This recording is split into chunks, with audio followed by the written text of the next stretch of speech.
Bonsoir à tous. Je suis heureux de vous accueillir pour ce 21e mardi de la chirurgie qui est consacré aujourd'hui à la chirurgie de la main au sens large. On vous définira un petit peu le programme tout à l'heure. Je me permets de vous rappeler que la fondation de l'Académie de chirurgie a maintenant 5 ans et qu'elle est sous l'égide de la fondation de l'Académie de médecine et que la fondation de l'Académie de chirurgie, comme la fondation de l'Académie de médecine, ont vocation de sensibiliser, d'innover et de prévenir pour améliorer la prise en charge ou médicale ou chirurgicale et ainsi de sensibiliser le plus grand nombre possible pour qu'ils soient responsables de leur santé et qu'ils puissent apprécier les traitements qu'on leur donne, et ceci nous paraît excellent. Lorsqu'on a créé la fondation de l'Académie de chirurgie, le but était de collaborer avec l'Académie nationale de chirurgie, qui est le regroupement des 13 spécialités chirurgicales qui existent, et de transmettre la connaissance avec une sorte de certificat, surtout à l'époque des fake news, parce qu'on invite ici, comme orateurs, toujours des gens dont la probité et la qualité chirurgicale est reconnue. Et c'est dans cet esprit que nous faisons ces mardis de la chirurgie. Alors, nous avons comme autre vocation à la fondation de l'Académie de chirurgie de nous intéresser à la sensibilisation dans les écoles au métier de la santé, et notamment à l'apprentissage et du métier de chirurgien et de ses intérêts, de ses avantages, surtout à cette période où vous savez qu'il y a des carences et des pénuries dans le monde des médecins. L'autre point que nous souhaitons développer au niveau de la fondation de l'Académie de chirurgie, c'est la chirurgie essentielle, et on a des missions avec l'aide d'ONG dans des pays en voie de développement, comme on dit maintenant, en milieu défavorisé.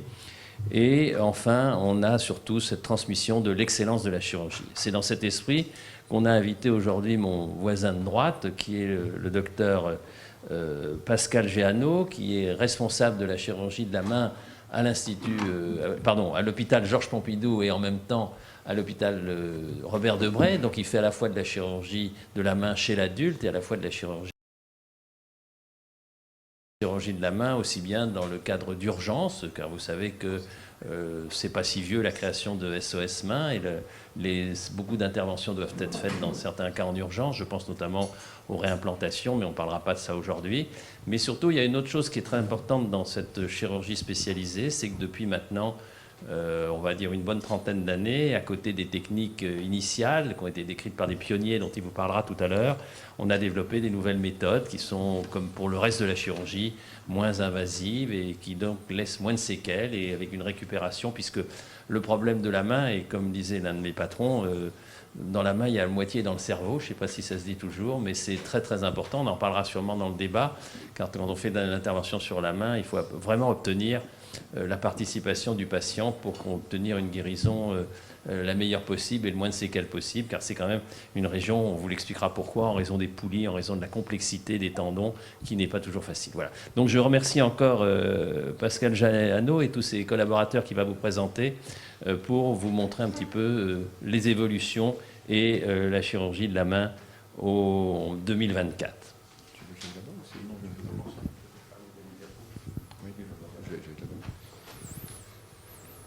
N'hésitez pas, je répète toujours que ces séances sont le plus interactives possible, car on a bien évidemment un chat et vous pouvez poser vos questions et intervenir, et on s'efforcera d'y répondre, car je souhaite que, si vous voulez, le débat ne soit pas un débat entre spécialistes médicaux et chirurgicaux, mais que ce soit vraiment une séance interactive pour le plus grand nombre d'entre vous. Merci, Pascal.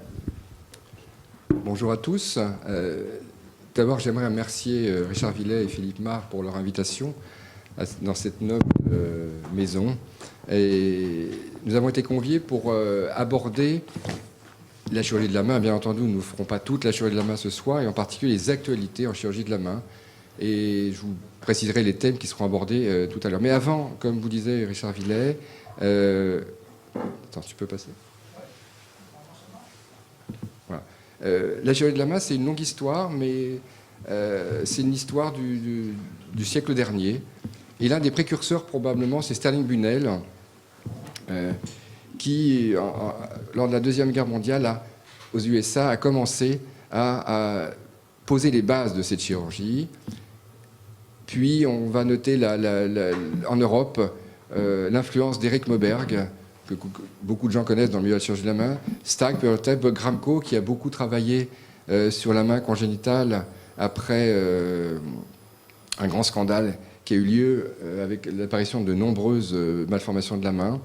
Claude Verdun en Suisse, puis on va être un petit peu français, avec Marc Iselin, début du siècle dernier, Raoul Tubiana, grand monsieur de la chirurgie de la main. Et les grands précurseurs, ensuite les grands pionniers, auront été Jacques Michon, Jacques Duparc et bien entendu Raymond Villain, qui a créé le premier urgence-main en France. C'était à l'hôpital Boucicaut, qui a été transféré secondairement à l'hôpital Pompidou. Bien entendu, je ne peux pas être exhaustif, parce que des pionniers, il y en a encore, il y en aura encore d'autres. Mais ce sont pour moi les gens qui ont marqué les débuts de la chirurgie de la main en France et dans le monde. Être chirurgien de la main, ça va nécessiter une formation complète avec l'acquisition des techniques de chirurgie plastique, d'orthopédie, vasculaire et nerveuse. Donc c'est un grand bonheur de faire de la chirurgie de la main parce qu'on aura besoin de tout faire. On ne sera pas limité à un seul type de chirurgie. Tout ça pour vous dire que cette chirurgie s'est largement développée avec l'apparition des nouvelles technologies. Il y a eu des grands booms, hein, l'apparition des sutures tendineuses, puis après il y a eu la microchirurgie, l'arthroscopie, on vous en reparlera tout à l'heure, la chirurgie nerveuse qui se développe considérablement actuellement avec des nouvelles techniques. Et tout ça pour vous présenter la nouvelle génération. La nouvelle génération sont mes 3 collaborateurs. Certains vont me quitter, mais pas très loin, je pense. Je présenterai Jean-Gabriel Delvac qui vous fera le point sur la rhizarthrose, Marie Le Mapillan qui fera le point sur le canal carpien. Jean-Gabriel Delvac va quitter un peu Pompidou et pour aller pas très loin à l'Institut de la main à Paris. Marie Le Mapillan qui va un peu plus loin après de nombreuses années à Necker et à l'HEGP avec moi, qui va s'installer à l'Institut de la main à Nantes. Et Raphaël Nguyen, j'ai de la chance de le garder encore un petit peu, mais voilà. Sont des proches qui travaillent beaucoup, qui sont passionnés et qui font rayonner la chirurgie et qui la feront rayonner, je pense, dans le monde entier. Marie vous traitera du canal carpien, Raphaël des fractures du poignet. Et je vais d'ailleurs laisser tout de suite la parole à Raphaël Nguyen pour vous faire un point sur la prise en charge des fractures du poignet actuelle en France. Merci beaucoup. Alors c'est anecdotique, mais ça me fait plaisir de saluer un remarquable chirurgien de la main qui vient d'arriver, puisqu'on a la chance d'avoir Régis Lisserand, et que je remercie d'être là, parce qu'il a fait partie des pionniers aussi dans la chirurgie de la main, et c'est un plaisir de l'avoir dans la salle. Je pense qu'il animera le débat avec nous. Donc on donne la parole à Raphaël Nguyen, alors la fracture du poignet, c'est peut-être dans la salle, il y a vous savez, c'est cette fameuse fracture qu'on appelait la fracture de Poutot-Col, et qui est très fréquente, et on va voir comment elle est traitée. Voilà, alors je vous donne la parole, j'anticipe pas les secrets des fractures du poignet. Merci beaucoup encore. Bonsoir à toutes et à tous. Donc effectivement, le docteur Jeannot m'a présenté, mais je suis le docteur Raphaël Nguyen, je travaille dans le service de chirurgie orthopédique et traumatologique de l'hôpital Georges Pompidou, au sein particulièrement de l'unité de chirurgie de la main et du membre supérieur. Donc moi je vais vous parler des fractures du radius distal. Donc, qui est-ce que ça touche? Donc, les fractures du radius distal sont parmi les fractures les plus fréquentes. Elles représenteraient 40 000 cas par an en France. Il s'agit des fractures les plus fréquentes des sujets âgés, notamment avec les fractures du col du fémur. On retrouve principalement 2 pics de fréquence. Donc, les personnes âgées sur traumatisme généralement à faible cinétique, principalement des chutes de leur hauteur, notamment dans un contexte d'ostéoporose. Et un autre pic de fréquence plutôt chez les sujets jeunes, dans le cas de traumatisme d'intensité plus élevée, notamment des accidents de la voie publique ou des accidents de travail avec des chutes de l'ULB. Donc, quelques rappels anatomiques. Donc, le radius, qu'est-ce que c'est? Le radius constitue avec l'ulna l'un des 2 os de l'avant-bras. Il s'articule à sa partie distale avec le scaphoïde et l'ulnatum, qui sont des zones du carpe, pour former l'articulation radiocarpienne. Et il s'articule à son extrémité distale avec l'ulna, en formant l'articulation radio-ulnaire distale. Ces articulations participent à former l'articulation du poignet. Quel est le rôle du poignet? Le rôle du poignet, c'est une articulation avec 3 degrés de liberté, qui permet donc des mouvements de flexion-extension. Donc là, c'est la flexion du poignet. Et là, c'est un mouvement d'extension du poignet. Permet des mouvements d'inclinaison radiale et ulnaire, donc une inclinaison sur le côté, donc côté du pouce, donc côté du radius, c'est l'inclinaison radiale, et de l'autre côté, c'est l'inclinaison ulnaire qui est du côté de l'ulna. Il permet également des mouvements de pronosupination. La pronation, c'est le fait de pouvoir mettre les paumes vers le sol lorsqu'on a les coudes collés contre le corps, et la supination, toujours les coudes collés au corps, de mettre les paumes vers le ciel. En termes de radiographie, qu'est-ce que ça donne? Donc, sur un poignet de face, là on a le poignet d'un jeune homme de face, on observe donc sur une radiographie son radius, à côté son ulna, et donc l'articulation radiocarpienne avec les différents os du carpe et les métacarpiens qui constitueront ensuite les doigts. Du côté du radius, c'est donc le côté radial, et du côté de l'ulna, le côté ulnaire. De profil, on obtient cette image-ci. Donc on a une superposition du radius et de l'ulna qui sont dans le même plan. Plus bas, on a les os du carpe, et on distingue donc la partie antérieure de la partie postérieure par rapport au pouce qui est orienté vers l'avant, donc à la partie antérieure. En tant que chirurgien, on se doit de connaître quelques critères anatomiques au niveau des radiographies. Donc, par exemple, sur la radius distale, la glène radiale, qui est donc l'articulation du radius avec les os du carpe, elle est normalement inclinée de 15 à 30 degrés. Et dans le cas de fracture du radius, il peut y avoir une perte de cette inclinaison, par exemple sur cette radiographie où elle est seulement de 10 degrés. Sur la face, il faut également regarder ce qu'on appelle l'index radio-ulnaire distal. L'index radio-ulnaire distal, c'est la longueur de l'ulna moins la longueur du radius. Normalement, le radius est plus long que l'ulna, ce qui fait que quand on soustrait une longueur inférieure par une longueur supérieure, on obtient quelque chose de négatif. Donc normalement, cet index est de moins 2 mm.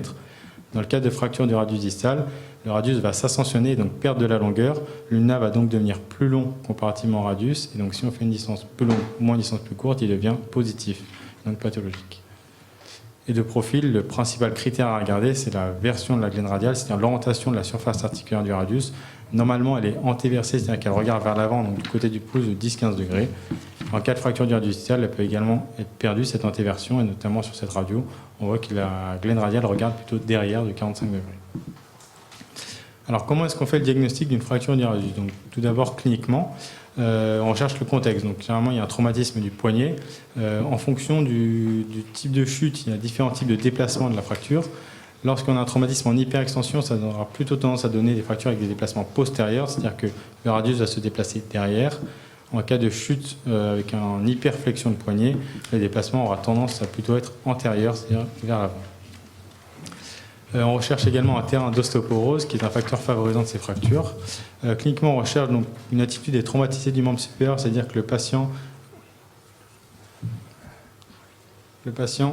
a tendance à tenir son bras et son poignet avec sa main contralatérale, et on voit un œdème, une déformation au niveau du poignet. Ce qu'il faut rechercher, c'est des complications immédiates, à type d'ouverture cutanée, donc on parle d'ouverture punctiforme, ou d'ouverture un petit peu plus importante. Il faut également rechercher des déficits vasculo-nerveux, notamment du nerf médian, qui est un des principaux nerfs au niveau de la main, qui donne la sensibilité principalement des 3 premiers doigts et de la moitié du 4e doigt. Les complications vasculaires, donc de lésions artérielles, sont plutôt rares. On doit également rechercher des complications tendineuses. Concernant les examens complémentaires à réaliser, les radiographies standards sont nécessaires et souvent suffisantes pour le diagnostic. Elles permettent l'analyse du trait de fracture et du déplacement de cette fracture. Donc, ce qu'on recherche en premier, c'est de classifier la fracture si elle est extra-articulaire ou articulaire, c'est-à-dire est-ce qu'elle touche l'articulation ou non. Par exemple, sur cette radiographie, on voit une fracture extra-articulaire du radius distal, donc c'est-à-dire qu'elle ne touche pas l'articulation, comparativement à ici où la fracture touche l'articulation radiocarpienne et donc est une fracture articulaire. Il faut également regarder donc le déplacement de cette fracture, c'est-à-dire est-ce qu'il y a une bascule antérieure ou postérieure de la partie fracturée. Donc en cas de déplacement antérieur, c'est donc du côté du pouce, comme sur cette radio, ou déplacement postérieur, ici. Il faut également rechercher sur ces radiographies des lésions associées, car quand on tombe sur le poignet, on peut se casser le radius, mais également d'autres os au niveau du poignet. Donc là, sur cette radio, on observe, donc, en plus de la fracture du radius distal, il y a une petite fracture au niveau de la styloïde ulnaire. Sur cette fracture du radius distal, on observe également une fracture de la styloïde ulnaire, mais également on peut observer un espace anormal entre les deux des os du carpe, le scaphoïde et l'ulnatum, ce qu'on appelle un diastasis. Et donc ça, c'est fortement évocateur d'une lésion du ligament scaphoulinaire, donc ça nécessitera peut-être des investigations un peu plus poussées. Et sur cette radiographie, donc, on observe une fracture articulaire du radius distal, une fracture associée de la styloïde ulnaire, et si on fait attention, on observe également des fractures au niveau des bases, des 5e, 3e et 1er métacarpiens. Donc d'où l'importance de vraiment bien examiner le patient, pour rechercher s'il a effectivement une douleur au niveau du poignet, mais s'il n'a pas des douleurs un petit peu ailleurs. Donc, petit aparté donc, sur la fracture de pouce-au-col, dont vous avez peut-être déjà entendu parler. Ça a été décrit donc, comme une fracture extra-articulaire du radius distal à bascule postérieure, comme on peut voir sur cette radio. Donc effectivement, si on regarde la fracture, elle est extra-articulaire, elle ne touche pas l'articulation. Et en termes sur le radio profil, on observe un déplacement postérieur de la glène radiale qui ne regarde pas donc, du côté du pouce. Cliniquement, c'est un tableau assez typique avec une déformation du poignet donc qu'on appelle en dos de fourchette et une déformation sur la face en inclinaison radiale due au déplacement des fragments fracturés. Les autres examens complémentaires que l'on peut réaliser sont donc un scanner qui n'est pas systématique. Il a principalement une utilité en cas de fracture articulaire et comminutive. Comminutive, c'est quand la comminution, il y a plusieurs fragments osseux. Il a l'avantage de permettre des reconstructions en 3D pour mieux analyser la fracture. Un exemple, donc, sur cette radiographie, on voit une fracture articulaire comminutive du radius distal. Donc un scanner a été prescrit. Ça, c'est des coupes de scanner, on voit les différents fragments osseux, mais ça permet surtout de faire des reconstructions 3D qui nous permettent de mieux analyser les fractures. On voit donc le radius, on tourne autour et on voit les différents fragments fracturés. Et donc ça permet en préopératoire de mieux analyser la fracture pour mieux choisir quel type de chirurgie on va faire et comment placer les différents matériels d'ostéosynthèse. Comment est-ce qu'on traite une fracture du radius distal? Donc, il y a deux types de traitements. Il y a le traitement orthopédique, donc médical, ou le traitement chirurgical. Le traitement orthopédique consiste en immobilisation plâtrée pour une durée généralement de 4 à 6 semaines. Et le traitement chirurgical consiste à réduire et stabiliser la fracture, essayer de la faire guérir en bonne position avec différents types de matériel. On va y revenir. Ça peut être des broches, un fixateur externe, une plaque, des prothèses. Donc, le traitement orthopédique, il a différentes indications, enfin principalement une. C'est surtout pour les fractures peu ou non déplacées. Dans ce cas-là, l'immobilisation consiste en une manchette plâtrée, poignée en position de repos, donc en légère extension, avec le coude et le pouce libres. En pratique, ces indications varient en fonction du terrain du patient, c'est-à-dire en fonction de son âge, son mode de vie, de sa latéralité, s'il est droitier, gaucher, qu'est-ce qu'il fait comme travail ou comme activité sportive. On est plus volontiers chirurgical chez les patients jeunes et actifs que chez les patients qui ont 95 ans et qui se servent peu de leurs membres non dominants. En cas de traitement orthopédique, un suivi nécessaire avec des radiographies de contrôle, donc généralement AJ7, AJ15 et AJ45. L'objectif étant de vérifier qu'il n'y ait pas de déplacement secondaire de la fracture, c'est-à-dire que la fracture ne se déplace pas malgré l'immobilisation, et ensuite de vérifier que la fracture consolide bien avant d'enlever le plâtre. Donc l'objectif, c'est une immobilisation stricte pour permettre une consolidation sans déplacement de la fracture. Le traitement chirurgical, donc, il a pour objectif de réduire et de fixer la fracture de façon stable pour restaurer l'anatomie et permettre une reprise de l'autonomie la plus rapide possible.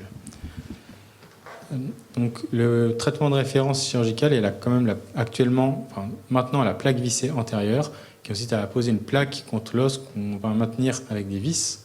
Il a l'avantage de jouer le rôle de console antérieure. Les vis ont la particularité d'être verrouillées dans la plaque, permettant une tenue plus satisfaisante et autorisant une mobilisation précoce et moins de complications par rapport aux autres types d'ostéosynthèse, qu'elles soient neurologiques, infectieuses ou tendineuses. Donc ici, des exemples de radiographie avec des plaques. Donc, sur cette radio de face, on voit une plaque avec les vis qui tiennent donc, la fracture. Donc là, la fracture est consolidée, donc on ne la voit plus.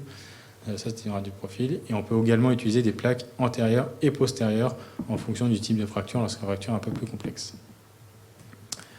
On peut également utiliser comme type de synthèse des broches. Le principal brochage utilisé est le brochage intrafocal de Kapandji, qui est quand même moins utilisé actuellement comparativement aux plaques, qui est plutôt réservé chez les sujets jeunes, donc c'est-à-dire adolescents, et principalement pour les fractures extra-articulaires à bascule postérieure, donc typiquement les fractures de pouce-au-col. Donc le principe du brochage de Kapandji, pour faire rapidement, c'est la broche est intrafocale, c'est-à-dire qu'elle rentre dans le foyer de fracture, et ensuite on la bascule pour faire levier sur le fragment fracturé afin de le maintenir en position, et ensuite on vient se pincher dans l'os en face pour tenir, on met un plâtre par-dessus, l'objectif étant que ça consolide dans la bonne position. Un exemple de radiographie avec un brochage de Kapandji, on voit les broches qui sont rentrées dans la fracture et qui tiennent le temps que la fracture consolide. Donc, le fixateur externe. Donc, le fixateur externe, c'est un système qui permet c'est des fiches qui sont rentrées dans l'os et qui sont reliées à un rail qui est situé à l'extérieur du corps. Il est plutôt réservé aux fractures très commutives et instables, malgré qu'on ait mis une ostéosynthèse interne. Il est quand même généralement assez mal toléré, source d'algodystrophie, donc plutôt à éviter, mais parfois on n'a pas trop le choix de le mettre en place. Ici, par exemple, un fixateur externe de poignet qui était associé à des broches pour donner une fracture du radius distal. On peut également utiliser l'arthroscopie dans le traitement des fractures du radius distal. Donc, quelle est sa place? L'arthroscopie, c'est le fait de rentrer dans une articulation avec des petites caméras. Avec les petits instruments, on peut premièrement voir l'articulation et également réaliser des petits gestes de réparation. Donc, c'est utilisé pour les fractures articulaires, généralement avec un enfoncement de différents fragments qu'on ne peut pas voir par une chirurgie standard. Donc, ça permet une aide à la réduction et un contrôle visuel de la bonne réduction. Par exemple, sur cette fracture articulaire du radius distal, on voit sur la radiographie un fragment qui est enfoncé par rapport au reste de la surface articulaire. Donc, quand on rentre dans le poignet avec la petite caméra, on voit effectivement une petite marge d'escalier que les deux morceaux de cartilage ne sont pas face à face. Et donc, avec les petits instruments, on peut remettre un petit peu les différents fragments en face avant de fixer la fracture.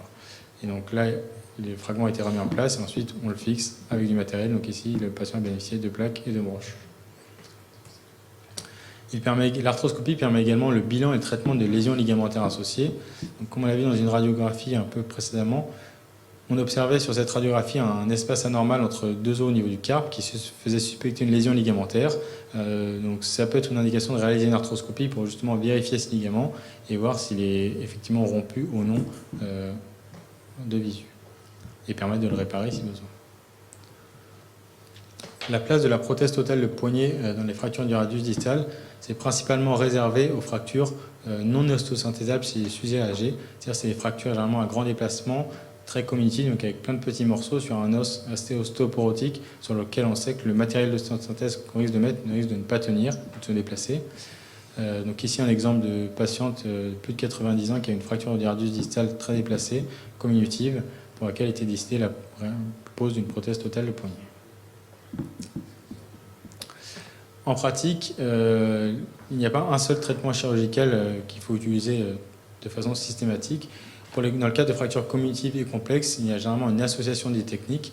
Par exemple, on peut servir d'une plaque glissée avec des broches en plus, ou même associer toutes les techniques, donc une plaque avec des broches, avec le fixateur externe en plus. Il faut vraiment adapter le type de synthèse à la fracture, d'où la nécessité de bien faire le bilan préparatoire avec la radiographie, plus ou moins le scanner.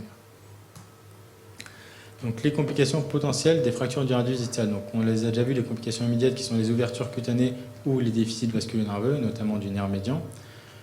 Mais il y a aussi des complications un petit peu à distance, notamment le déplacement secondaire. Le déplacement secondaire, c'est quand la fracture, malgré l'immobilisation ou malgré la chirurgie, va continuer à se déplacer.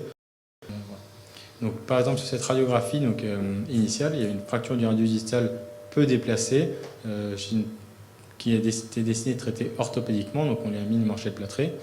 Aux radiographies de contrôle, 15 jours plus tard, on a observé un déplacement secondaire de la fracture. En effet, sur le radio de profil, on voit le fragment du radius qui s'est déplacé en postérieur. Donc une chirurgie avait été proposée à la patiente à ce moment-là, mais pour des raisons personnelles, elle n'avait pas souhaité se faire opérer.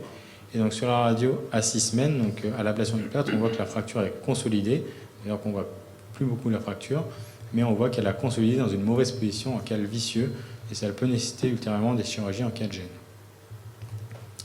Les autres complications possibles sont donc l'infection, comme toute chirurgie. On a beau prendre toutes les précautions qu'il faut, à partir du moment où on ouvre et qu'on met du matériel en place, il y a un risque d'infection. Donc c'est pour ça qu'il est important de bien faire les pansements par l'infirmière les premières semaines, et pour qu'elle puisse surveiller qu'il n'y ait pas d'infection et que ça soit fait de façon correcte. Le risque également d'algodystrophie. L'algodystrophie, c'est un petit peu une réaction exagérée du corps au traumatisme, entraînant un œdème important et des douleurs et une raideur importante qui mettent plusieurs mois à se traiter. Le risque, c'est d'obtenir une raideur, donc une perte de mobilité par rapport avant la fracture.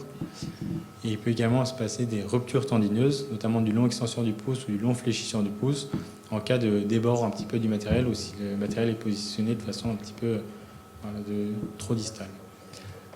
Un exemple ici d'un patient qui avait été opéré dans un autre centre. Il avait une fracture du radius distal pour laquelle était posée une plaque. Sa fracture était assez basse, donc il a une plaque un petit peu particulière qui a tendance à déborder un petit peu devant. Et donc à force, ça frotte un petit peu sur le tendon qui permet de plier le pouce. Donc il a été vu en consultation, il n'avait plus du tout à plier le bout du pouce. Donc on a fait une échographie qui a effectivement confirmé la rupture du tendon sur la plaque. Donc on l'a opéré pour réparer ce tendon. Il n'était pas réparable directement, donc on a dû faire une greffe de tendon pour redonner de la flexion au niveau du pouce. Et un autre type de complication qui survient, c'est l'arthrose en cas de fracture articulaire. En effet, on a beau remettre les fragments articulaires en place, il reste quand même une cicatrice au niveau de l'articulation et à terme peut se développer de l'arthrose qui peut être plus ou moins symptomatique. C'est-à-dire que des patients avec beaucoup d'arthrose peuvent ne pas être gênés et des patients avec peu d'arthrose peuvent être très gênés. Donc c'est à prendre au cas par cas. La place de la rééducation. Donc, la rééducation intervient soit après un traitement orthopédique, donc à l'ablation de l'immobilisation, soit après traitement chirurgical et le délai varie en fonction de l'intervention qui a été réalisée et des consignes du chirurgien. En général, c'est de la rééducation 2 à 3 fois par semaine pour une durée de 3 à 6 mois. L'objectif, initialement, c'est surtout de glacer, de favoriser la mobilisation des articulations et des doigts non immobilisés pour éviter qu'ils s'enraidissent. Et ensuite, de mobiliser passivement et activement le poignet pour récupérer les amplitudes. On fait un petit peu de renforcement musculaire et un peu de travail de proprioception. Un exemple d'un patient, d'un collègue qu'on avait opéré dans le service, donc il avait une fracture du radius distal qui a été opérée. Il a une ostosynthèse par plaque. On voit donc ici la petite cicatrice. Et il a été revu ensuite 2 mois et demi plus tard. Il a fait un petit peu de rééducation. Il a récupéré des mobilités complètes. Donc, en conclusion, les fractures du radius distal sont des fractures fréquentes avec des conséquences socio-économiques chez le sujet jeune. C'est-à-dire qu'en cas d'immobilisation pendant 6 semaines, si c'est un travailleur manuel, il ne pourra pas travailler, donc ça peut être préjudiciable pour lui. La prise en charge est plutôt standardisée avec des indications assez claires. Les résultats sont acquis en 3 et 6 mois. Il faut bien faire attention en cas de fracture chez le sujet âgé à rechercher l'ostéoporose qui est un facteur favorisant et ça permettait de prévenir la survenue d'autres fractures pouvant être potentiellement un peu plus graves. L'objectif est donc le respect en cas de traitement orthopédique ou la restauration en cas de traitement chirurgical de l'anatomie pour une reprise la plus précoce possible d'autonomie et une reprise des activités la plus précoce possible. Voilà, merci de votre attention. Bien. Merci beaucoup Raphaël Nguyen pour cette présentation très didactique, très claire d'un sujet qui est une très bonne introduction parce que c'est une pathologie extrêmement fréquente. Et je voudrais juste, en vous écoutant, faire cette remarque qui est très importante pour les gens qui écoutent, c'est que là encore, il vaut mieux être traité dans des services compétents et spécialistes, car si vous voulez, on a vécu les grisonnants de l'académie, l'époque où on faisait tout, c'est-à-dire qu'on était chirurgiens généraux, et on faisait à la fois en garde, on faisait à la fois une chirurgie de la vésicule, une fracture de poutre-au-col, etc. Et je crois que même si la fracture de poutre-au-col est très fréquente, même s'il y a des urgentistes, etc., je pense que l'avis de gens de votre compétence est très importante et on l'a bien vu avec tout ce que vous avez décrit comme possibilité technique. Et donc là, il y a aussi une réflexion intellectuelle, c'est le choix qu'on doit faire au départ. C'est qu'est-ce que je fais? Est-ce qu'il y a des questions sur la chat, Élodie, ou pas encore? Oui. Alors allez-y, on va voir s'il y a des questions. J'ai 2 questions. La première, que faire d'une fracture d'apophyse styloïde? Et la deuxième, après une fracture et une chirurgie, lorsqu'une neuroalgodystrophie complique la consolidation, que conseillez-vous? Pour la fracture de l'apophyse styloïde, donc c'est ce qu'on a vu dans les radiographies, c'est souvent associé à une fracture du radius distal. En pratique, c'est un petit arrachement osseux dû à une insertion ligamentaire sur cette styloïde. Et en général, on n'en fait rien. On traite la fracture du radius. La fracture de la styloïde a tendance même à ne pas consolider, mais ça n'entraîne pas de gêne fonctionnelle au décours. Donc principalement... Alors qu'est-ce que vous faites aux algodystrophiques qui viennent vous voir? Premièrement, il faut les rassurer un petit peu, leur expliquer ce que c'est, parce qu'ils ne connaissent pas tous ce que c'est que l'algodystrophie. Et ensuite, il y a surtout il faut leur expliquer que ça va être très long, la récupération. Les suites sont beaucoup plus longues quand le patient fait une algodystrophie qu'un patient qui n'a pas de complications. Et généralement, on lui prescrit la rééducation, la thérapie du miroir, des bains écossais, c'est-à-dire qu'il met la main dans l'eau chaude, dans l'eau froide, etc. Et c'est un long travail avec le rééducateur jusqu'à ce que la récupération des mobilités se fasse. Question subsidiaire, il n'y a pas du tout d'infiltration dans l'algodystrophie? Moi, pas ma connaissance en tout cas. Si je peux non plus, non. Est-ce qu'il y a d'autres questions dans la salle? Oui, madame. Alors, il faut vite te faire passer un micro. Voilà, Quand vous mettez des plaques et vous les enlevez après, est-ce que ou systématiquement elles restent? Alors, parce qu'en général, on les enlève, non? Oui, alors les plaques, l'ablation du matériel pour les plaques n'est jamais obligatoire. Après, on discute un petit peu avec le patient, ça dépend de son âge, ça dépend de ses envies. Il y en a qui ont très peur des opérations, ne veulent plus jamais se faire opérer. Donc nous, on les prévient effectivement. Le risque du matériel, quand il est en place, c'est que si le patient rechute, il peut casser au-dessus du matériel, ça peut compliquer une chirurgie ultérieure. Et puis effectivement, comme on l'a vu, il y a certaines complications au fait que le matériel soit en place. Il peut frotter un petit peu sur les tendons, entraîner une rupture tendineuse. Donc en tout cas, pour les plaques de poignet, on a tendance à les retirer de façon quasi systématique.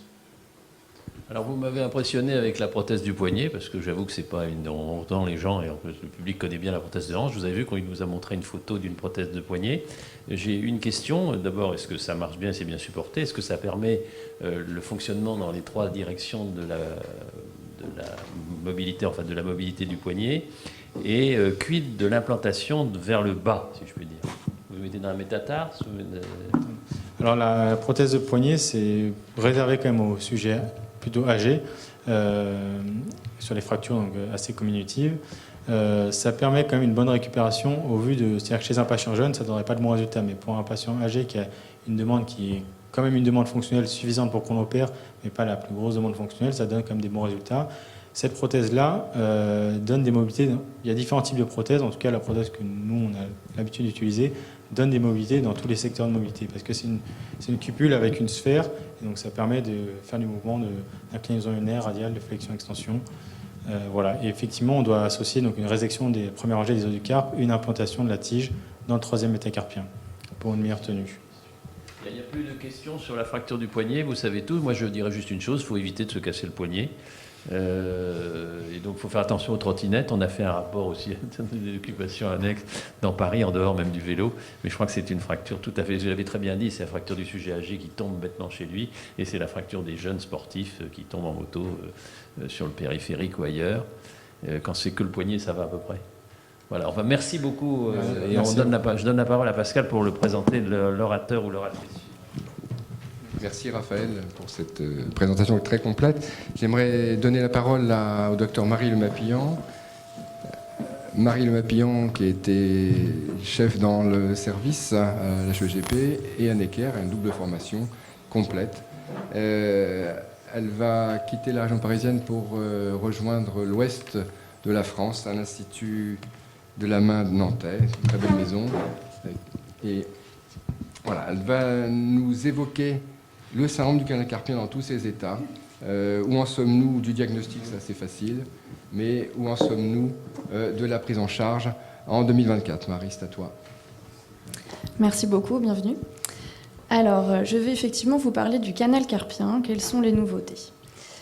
Alors, avant toute chose, je voulais juste signaler que parler du canal carpien, c'est parler d'un enjeu de santé publique, parce que le canal carpien est une pathologie extrêmement fréquente, et c'est la 2e chirurgie la plus pratiquée en France après la chirurgie de la cataracte.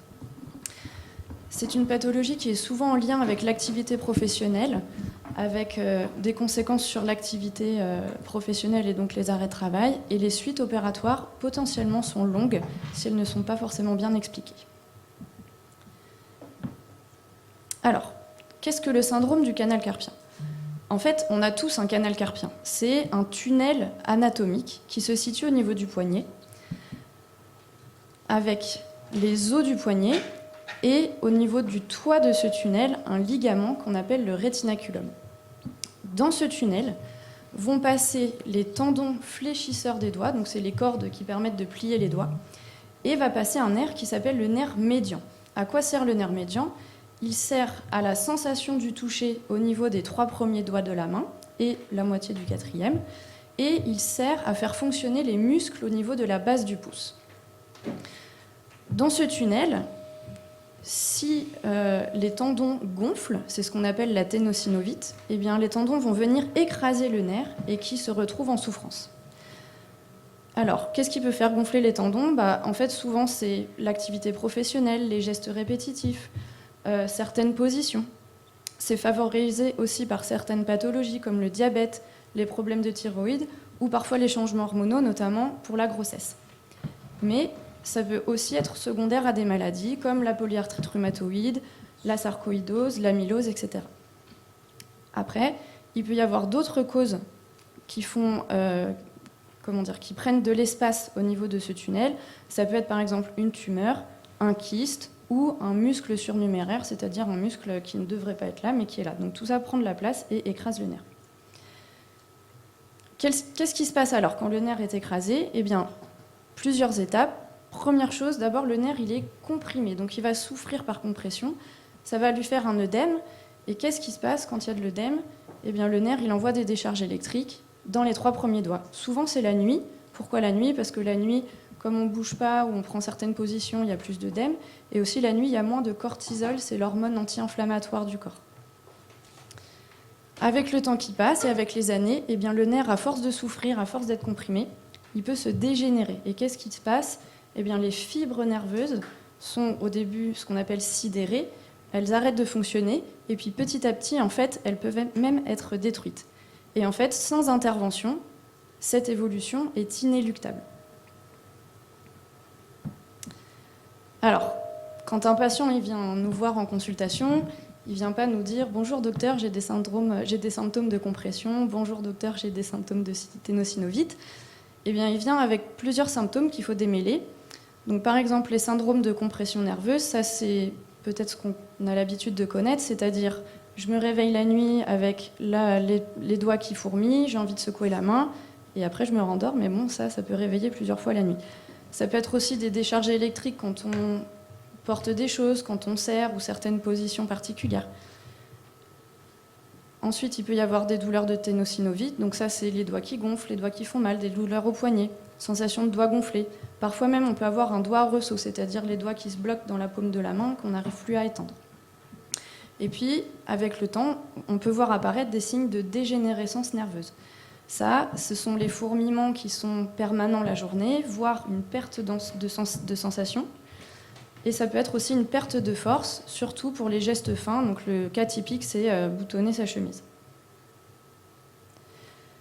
C'est pour ça que l'examen clinique avec un chirurgien de la main qui a l'habitude, il est fondamental parce que le médecin va pouvoir démêler un petit peu tous ces symptômes et répondre à plusieurs questions. Quand on examine, quel est le stade pour le nerf? Donc on a des tests pour vérifier, pour reproduire par exemple la compression au poignet. On a des tests pour vérifier la sensibilité. On a des tests pour vérifier la force au niveau du pouce. On va aussi se poser la question sur est-ce que c'est bien un syndrome du canal carpien? Est-ce que ça ne peut pas être autre chose?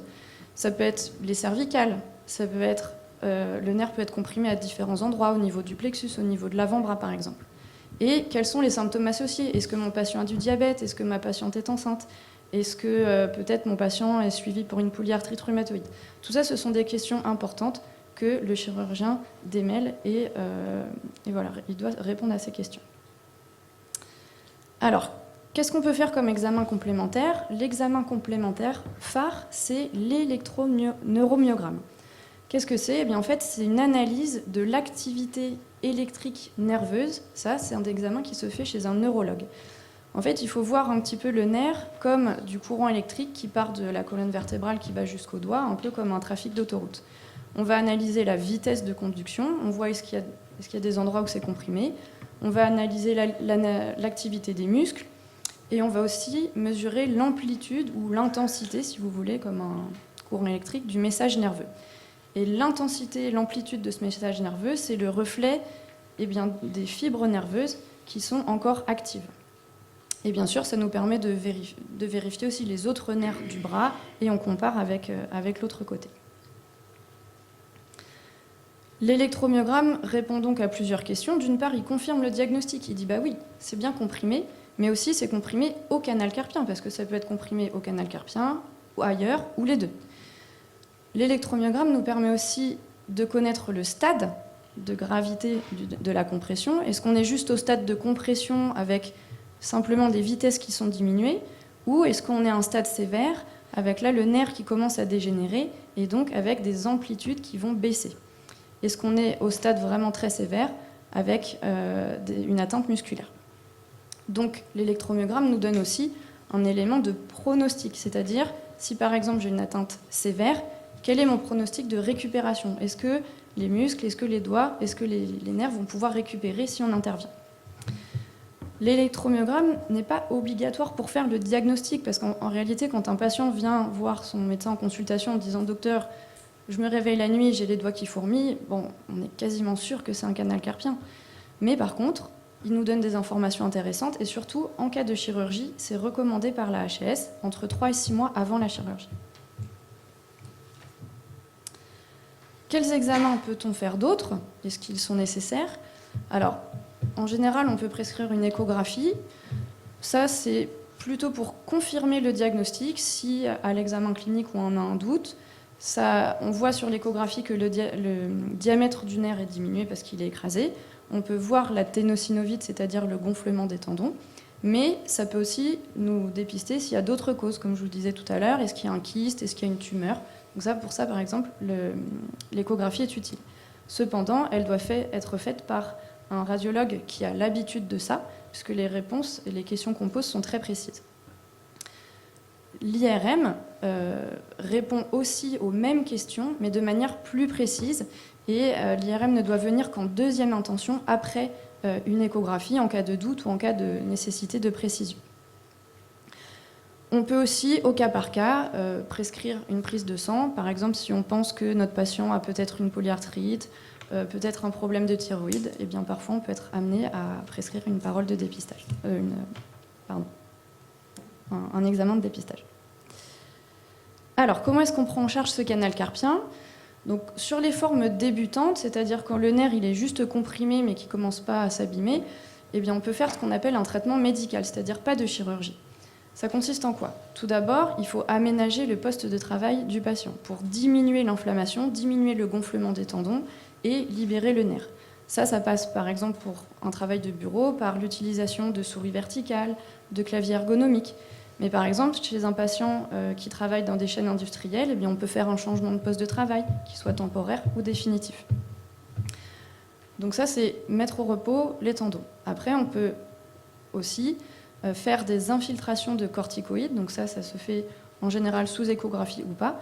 Le but est de diminuer, encore une fois, la ténosynovite et le gonflement pour soulager le nerf. On peut aussi prescrire des orthèses qui sont des attelles sur mesure à porter la nuit, qui permettent aussi de mettre au repos les tendons, d'éviter les mauvaises postures et d'éviter les réveils nocturnes. On recommande de faire ces attelles sur mesure parce qu'en général, les attelles de pharmacie ne sont pas très adaptées parce qu'elles appuient sur le poignet et au contraire, elles ont tendance à augmenter les douleurs. Et bien sûr, si le patient a une polyarthrite, un problème de thyroïde, etc., eh bien, il faut traiter la cause. Donc ça, vous l'avez bien compris, ce traitement médical, en fait, il va pas traiter le nerf lui-même, mais il va traiter le symptôme causal. Quand on est sur des stades sévères ou que le traitement médical ne marche pas, à ce moment-là, la seule solution est le traitement chirurgical. Le but, c'est de libérer le nerf, et en fait, avec la chirurgie, on va venir couper le toit du tunnel, qui s'appelle donc le rétinaculum, pour libérer le nerf et qu'il respire et qu'il ne soit plus écrasé. En général, le soir même de la chirurgie, les symptômes de compression disparaissent, c'est-à-dire que le lendemain, on a bien dormi, on a passé une bonne nuit, on n'a plus eu de réveil avec les fourmis. Par contre, la récupération nerveuse, si le nerf avait commencé à se dégénérer, etc., eh bien la récupération nerveuse, ça se fait plus lentement, ça se fait avec les semaines, mais ça se fait d'autant plus lentement que les symptômes sont anciens. La chirurgie du canal carpien est vraiment très variée, tant sur les types d'anesthésie que les types de chirurgie, et on va y venir juste après. Il faut savoir que comme on coupe un ligament, il y a quand même, après l'opération, une perte de force qui est obligatoire et qui est chez tout le monde, qui dure entre 6 semaines et 3 mois. Donc perte de force, ça veut dire j'ai du mal à porter, à serrer, à essorer les choses, par exemple. Mais ça, il faut bien le dire aux patients aussi en consultation, eh bien, plus on reprend précocement ces activités, plus on bouge les doigts et plus vite on va récupérer. Alors, sur les modalités d'anesthésie, en fait, avec l'anesthésie, va venir aussi le type de séjour à l'hôpital. En général, ça se fait ce qu'on appelle un séjour ambulatoire, c'est-à-dire le patient entre à l'hôpital, il est opéré, il ressort le jour même de la chirurgie. Ça, c'est avec des anesthésies ce qu'on appelle loco-régionales, c'est-à-dire on endort le bras ou à partir de l'avant-bras, ou dans des cas vraiment très exceptionnels, des anesthésies générales. De plus en plus, se développent ce qu'on appelle des séjours hyper-ambulatoires, où le patient ne passe vraiment que quelques heures à l'hôpital. Et bien ça, ça nécessite plutôt des anesthésies encore plus légères, un peu comme chez le dentiste ou quand on va se faire enlever un grain de beauté chez le dermatologue par exemple. Et donc ça c'est sous anesthésie locale ou un autre type particulier d'anesthésie locale qui s'appelle l'anesthésie wallante. Et avec ça, ça permet, donc ça peut être fait soit au sein d'un bloc opératoire, soit ce qu'on appelle en office surgery, c'est-à-dire au cabinet du chirurgien, mais pour l'instant c'est encore très confidentiel. Alors, quelles sont les techniques chirurgicales ? La technique classique, qu'on appelle la technique à ciel ouvert, c'est une grande cicatrice au milieu du poignet qui permet de voir tout le nerf et voir l'ensemble des tendons, des artères, des branches nerveuses, etc. qui passent ici. Donc, c'est une technique où on voit tout. On peut faire d'autres gestes associés, c'est-à-dire s'il faut nettoyer la ténosynovite, s'il faut faire des biopsies, s'il y a un kyste par exemple en cas de tumeur, etc. Donc ça c'est la technique qu'on utilise de manière systématique. Pareil, si jamais quelqu'un a déjà été opéré du canal carpien dans les années précédentes, s'il faut réopérer du canal carpien, parce que même si c'est très rare ça peut arriver, eh bien ça sera forcément cette technique, parce que si on fait les autres techniques avec des plus petites cicatrices, il y a des risques de lésions nerveuses. Donc cette technique, vous voyez, laisse une grande cicatrice au niveau de la paume de la main, et en fait on s'est aperçu qu'avec cette grande cicatrice, il y avait plus de douleur au niveau de la cicatrice, mais aussi que la récupération était peut-être un peu moins rapide, parce que les patients n'osent pas bouger, la cicatrice fait mal. Et donc en fait, avec les années, se sont développées de plus en plus des techniques, ce qu'on appelle mini-invasives, pour réduire de plus en plus les tailles de la cicatrice.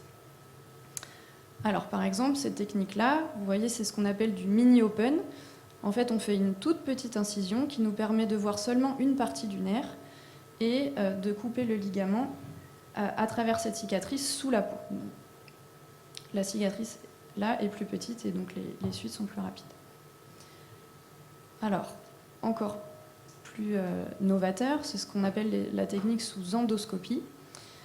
Là, en fait, cette technique consiste à introduire une caméra dans le canal carpien qui nous permet en fait de voir le ligament et de le couper avec un couteau spécial qui passe dans l'appareil. Donc là, l'incision est encore plus petite, elle se fait au niveau de la base du poignet. Et c'est les caméras qu'on utilise, comme pour l'arthroscopie ou la laparoscopie, notamment en chirurgie digestive par exemple. Et dernière technique qui existe, qui est encore plus novatrice, celle-là, c'est la technique sous échographie. Donc c'est les mêmes échographies, les mêmes appareils d'échographie, seulement les sondes sont adaptées pour voir très précisément toutes les branches nerveuses et toutes les structures anatomiques. Et donc en fait, au bloc opératoire, le chirurgien, avec une main, tient son échographe et puis il trace tous les repères anatomiques importants au niveau du poignet. Et avec son autre main, il va introduire un petit couteau qui va permettre de couper le ligament. Donc là, c'est toujours pour faire des incisions de plus en plus petites. Alors, vous allez me demander quelle est la meilleure technique. Eh bien, comme je vous l'ai dit, il y a une tendance de plus en plus au mini-invasif, parce qu'avec le mini-invasif, la récupération est plus rapide et il y a moins de douleur de cicatrice. Donc ça, on le sait, c'est pour ça qu'il y a cette tendance-là. Mais le mini-invasif ne fait pas tout. On ne peut pas faire de gestes associés. Ça nécessite du matériel spécifique et une formation spécifique. Par exemple, l'échographie, ça se développe vraiment que depuis quelques années. Ça ne fait pas encore partie de la formation standard de chirurgie de la main. Ça nécessite un diplôme supplémentaire. Et avec cette technique-là, parfois, il arrive que la libération ne soit pas complète ou bien qu'on voit mal. À ce moment-là, il faut quand même que le chirurgien sache réagir au bloc opératoire. S'il n'est pas en sécurité ou s'il ne voit pas bien avec ces techniques-là, il faut qu'il puisse changer son fusil d'épaule et passer à la technique classique. En résumé, la meilleure technique, c'est celle que votre chirurgien connaît, puisqu'il est habitué à celle-là et il sera en sécurité pour ça. Et dans tous les cas, quelle que soit la technique, il faut bien penser à l'information du patient. Donc, comme je vous l'ai dit tout à l'heure, pour améliorer la récupération, il faut bouger les doigts en post-opératoire le plus possible. Parfois, certains chirurgiens immobilisent un petit peu le poignet, mais seulement le poignet, mais pas les doigts, justement pour les permettre de les bouger. Quelle que soit la technique, il y a une perte de force qui est normale, puisque c'est lié au fait qu'on ait coupé le ligament. Et il faut bien réexpliquer aux patients que la récupération nerveuse, quand on avait un nerf qui était sur un stade sévère avec des fibres nerveuses qui déjà étaient dégénérées, et bien ça récupère de manière plus lente. Ça peut se faire sur des semaines ou même plusieurs mois. Et bien sûr, il faut informer le patient des complications, donc notamment le risque d'hématome ou le risque d'infection. Et bien sûr, ces risques-là sont limités avec les techniques mini-invasives. Et comme on en a parlé tout à l'heure à propos des fractures du poignet, il y a aussi un risque d'algodystrophie après les chirurgies du canal carpien, mais ce risque est diminué plus on encourage le patient à bouger et à se mobiliser en post-opératoire, et on sait plus ça réduit ce risque d'algodystrophie. Merci. Merci beaucoup. Là aussi, c'est un exposé qui est très didactique et très clair. Je vais vous poser une question qui est très bête, je m'en excuse, mais je ne sais pas ce que c'est que l'anesthésie Wallent. Alors, l'anesthésie wallante, c'est une technique d'anesthésie locale qui nous vient du Canada, qui consiste en fait à injecter de l'anesthésie locale à l'endroit où on va opérer, à additionner en fait d'adrénaline, ce qui permet d'éviter notamment d'utiliser un garrot en fait, parce que quand on opère en chirurgie de la main, parce que la main, tout le monde s'est déjà coupé le doigt, ça saigne beaucoup. Donc, quand on opère sur la main, on met en place un garrot le temps de la chirurgie. Eh bien, l'anesthésie wallante, grâce à l'ajout d'adrénaline, permet Alors, que ça je vais vous poser une question de vieux. C'est peut-être trop technique pour les gens qui nous écoutent, mais je voudrais quand même vous faire une remarque d'une chose, c'est que à mon époque, il était dangereux d'injecter l'adrénaline. Je ne parle pas du poignet, je parle des doigts. C'est pas le même endroit, parce que c'était un risque d'injecter dans une artère du doigt, et il y a eu des nécroses qui ont été décrites. Donc, est-ce qu'actuellement, les jeunes générations, vous avez le droit, parce que vous faites mieux que nous, d'injecter de l'adrénaline partout dans la main? Alors, c'est pas une question de faire mieux que vous, c'est juste que en fait, la technique est différente. Effectivement, l'adrénaline est contre-indiquée dans les doigts quand on fait ce qu'on appelle l'anesthésie técale, c'est-à-dire dans la gaine du doigt ou le long des pédicules vasculo-nerveux. Mais en fait, avec la wallante, c'est une technique où on injecte vraiment uniquement en sous-cutané. Et là, pour les doigts, même pour les doigts, ça a été validé, mais ça nécessite une formation. Voilà, faut savoir. Du coup, ça me permet de vous poser la question que je voulais vous poser sans savoir ce que c'était que l'anesthésie Wallent. Vous savez qu'on fait de la chirurgie maintenant éveillée. Et je me demandais, en vous écoutant, si on ne pourrait pas imaginer de faire de l'échographie sous Wallent pour vous demander aux patients et faire des pics-touches, voir si sa sensibilité revient, etc. Ou ça n'a aucun intérêt d'essayer d'étudier le fonctionnement du médian pendant l'intervention?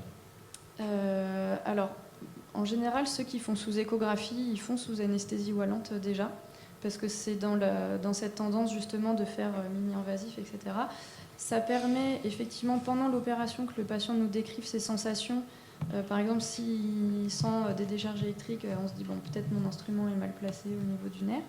Mais en fait, sur les symptômes de compression, de toute façon, le soulagement va être immédiat. Donc c'est plutôt le lendemain où le patient va nous dire ah ouais, ça a super bien marché, j'ai bien dormi cette nuit. Et voilà, mais il n'y a pas d'études comparées dans la littérature, je me tourne peut-être vers Pascal Jeannot, qui montre que pour les mêmes canals carpiens, telle ou telle technique, on a fait 100 malades d'un côté, 100 de l'autre. C'est un peu comparé ou c'est fonction du centre finalement? Tu veux répondre, Marie? Alors, il y a des études comparatives, justement. En fait, entre les différentes techniques, ce qu'on montre, c'est surtout que le séjour, en fait, les patients sortent plus vite de la clinique avec les anesthésies wallantes ou les anesthésies locales. Et surtout, ils récupèrent tout de suite la mobilité de leurs doigts, parce que quand on fait une anesthésie loco-régionale, le bras reste endormi pendant plusieurs heures. Et parfois, c'est un peu inconfortable pour les patients pour se rhabiller, rentrer chez soi, etc. Alors qu'avec l'anesthésie locale, c'est vrai qu'on récupère tout de suite la mobilité des doigts.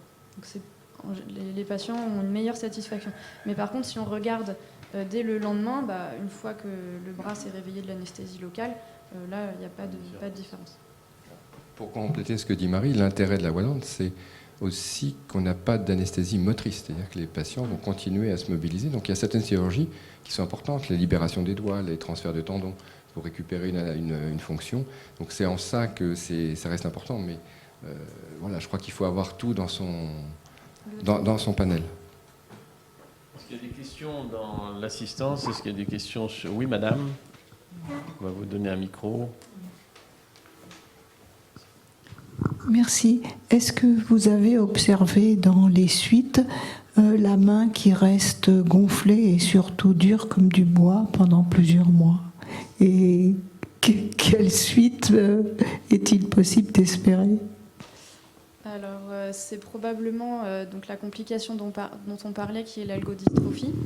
Après, si la main est immédiatement gonflée, le lendemain, bien sûr, il faut être sûr que ça ne soit pas un hématome ou dans les jours après une infection débutante, même si c'est très rare. Mais c'est vrai que l'algodystrophie, ça donne, après la chirurgie, en fait, une main qui est très gonflée, très douloureuse, et après qui s'enraidit, c'est-à-dire qui s'ankylose. Et ça fait partie des complications de la chirurgie. Voilà. Donc, C'est pas du tout douloureux, d'accord. c'est très dur. Mais c'est pas du tout douloureux. Eh ben, faudrait qu'on vous examine. Vous aurez plus le en droit à une détail. consultation gratuite, madame, par Marie Pavillon tout à l'heure. Ma question, là, très simple, et finalement, les massages post-opératoires dans ce genre de cas, vous faites masser beaucoup les cicatrices, pas beaucoup, non? En fait, on recommande de l'autorééducation aux patients. On lui explique bien qu'il faut bouger les doigts le plus possible et normalement, même la rééducation n'est pas indiquée, n'est même pas prise en charge par la sécurité sociale d'ailleurs après la chirurgie du canal Monsieur carpien. Mar. Je voulais poser une question à Marie, qui a fait une très belle présentation, mais qui n'a pas parlé d'une complication rarissime, mais très embêtante. C'est une blessure du nerf médian au cours d'une confection de section du tendon par une petite incision. Une blessure du tendon ou une blessure du Une nerf? blessure du nerf médian, Oui. quand on fait cette intervention de sectionner le tendon du canal carpien par une petite incision. Quelle est la gravité, quel est le risque? Alors, le risque est faible parce que même si, en fait, avec toutes les techniques mini-invasives, on vérifie quand même bien ce qu'on fait et on voit quand même, par exemple sur la technique sous endoscopie, on voit très très bien avec la caméra le ligament et on contrôle le trajet du couteau qui vient couper le ligament. Donc le risque est limité. En fait, le risque de blessure du nerf médian, c'est plutôt en cas de reprise, c'est-à-dire un patient qui a déjà été opéré avec pas forcément du canal carpien, mais même au niveau du poignet qui a une cicatrice.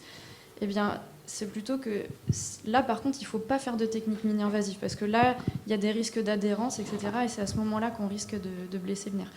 Si le nerf est blessé et qu'on ne le répare pas, là, ça peut donner des douleurs, voire une perte de sensibilité. Enfin, il faut l'identifier. Mademoiselle, je voudrais vous féliciter parce que sur la première diapo que vous avez montré un homme qui avait des problèmes pour boutonner sa chemise.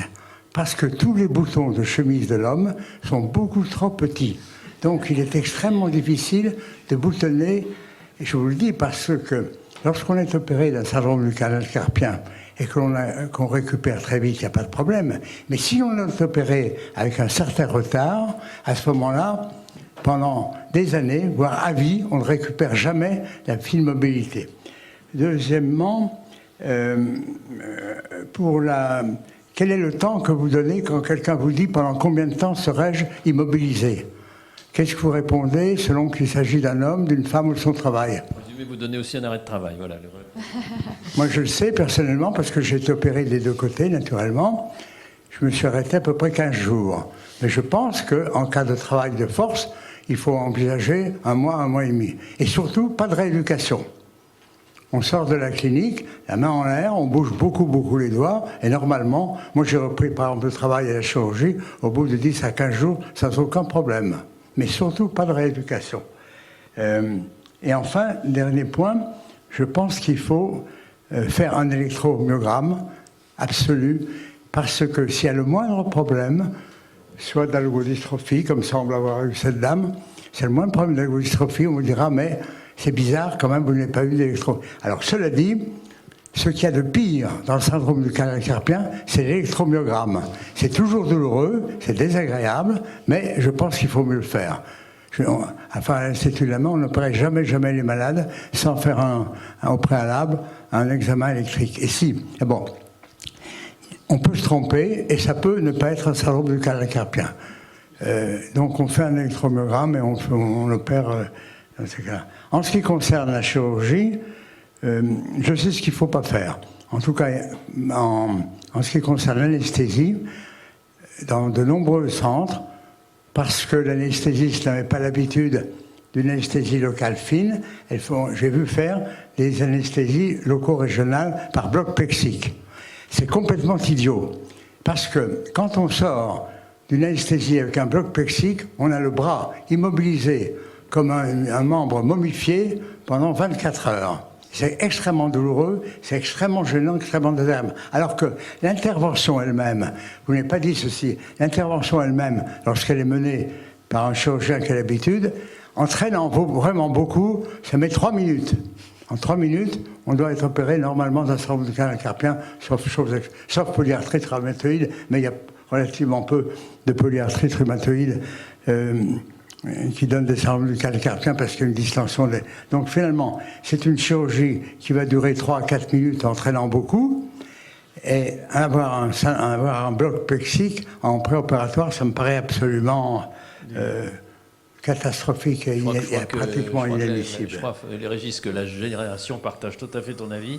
La seule chose que je voudrais rebondir sur la question qu'a posée... Alors, en ce qui concerne les ruptures, en ce qui concerne une plaie du nerf médian, personnellement, j'en ai jamais vu. Non, parce que la première chose qu'on cherche quand même, c'est... On regarde le médian, enfin... Justement, ça me permet de poser cette question qui va peut-être, je pensais la poser après la maladie de Dupuytren, mais c'est...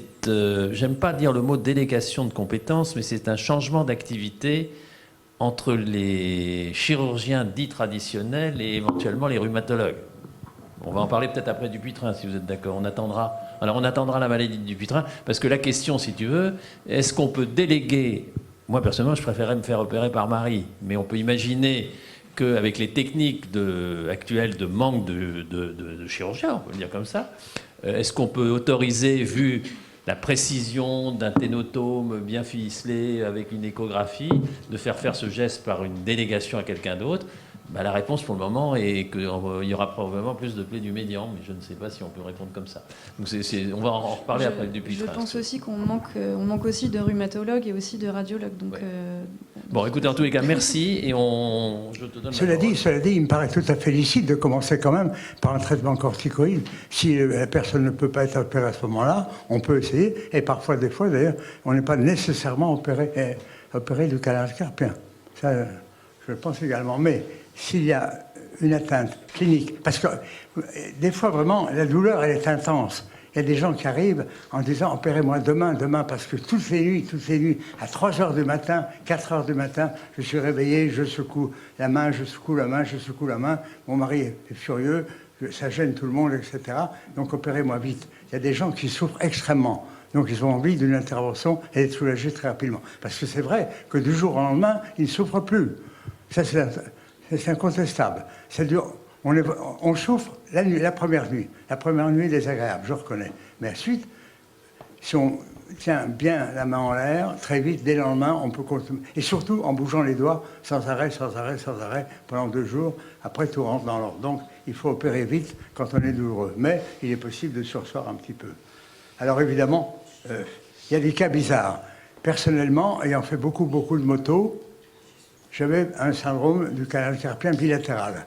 Je me fais faire un électromyogramme des 2 côtés, et des 2 côtés, on me dit il y a une atteinte bilatérale sévère. On choisit habituellement le côté droit, puisque c'est le côté qui prédomine. On va vous opérer du côté droit, et on m'opère du côté droit. Et le lendemain de l'intervention, alors que je n'avais pas été opéré du tout de l'autre côté, je n'avais plus mal des 2 côtés. Et pendant 5 ans, alors, je me suis bien entendu, ça m'a intéressé, je me suis intéressé beaucoup à la question. Ce n'est pas exceptionnel. Parfois, c'est aucune explication logique ni neurologique médicale.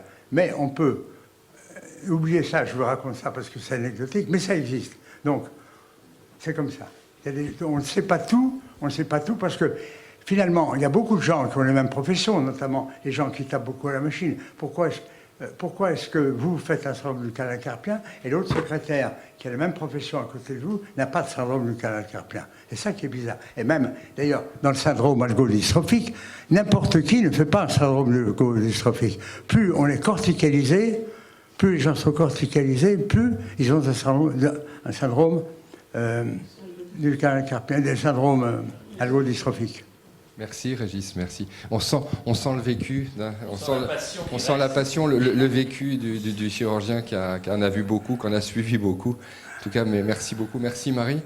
Il y a d'autres questions? Et puis on va passer la parole à Jean-Gabriel Delvac. Oui, c'est à vous, monsieur Delvac.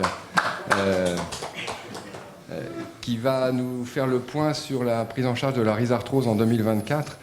Et vous allez voir, moi quand je suis arrivé à Pompidou, en fait, quand vous êtes installé en ville, vous êtes un peu bousculé par les plus jeunes, hein, il faut le dire, par tous les trois loustiques qui sont là.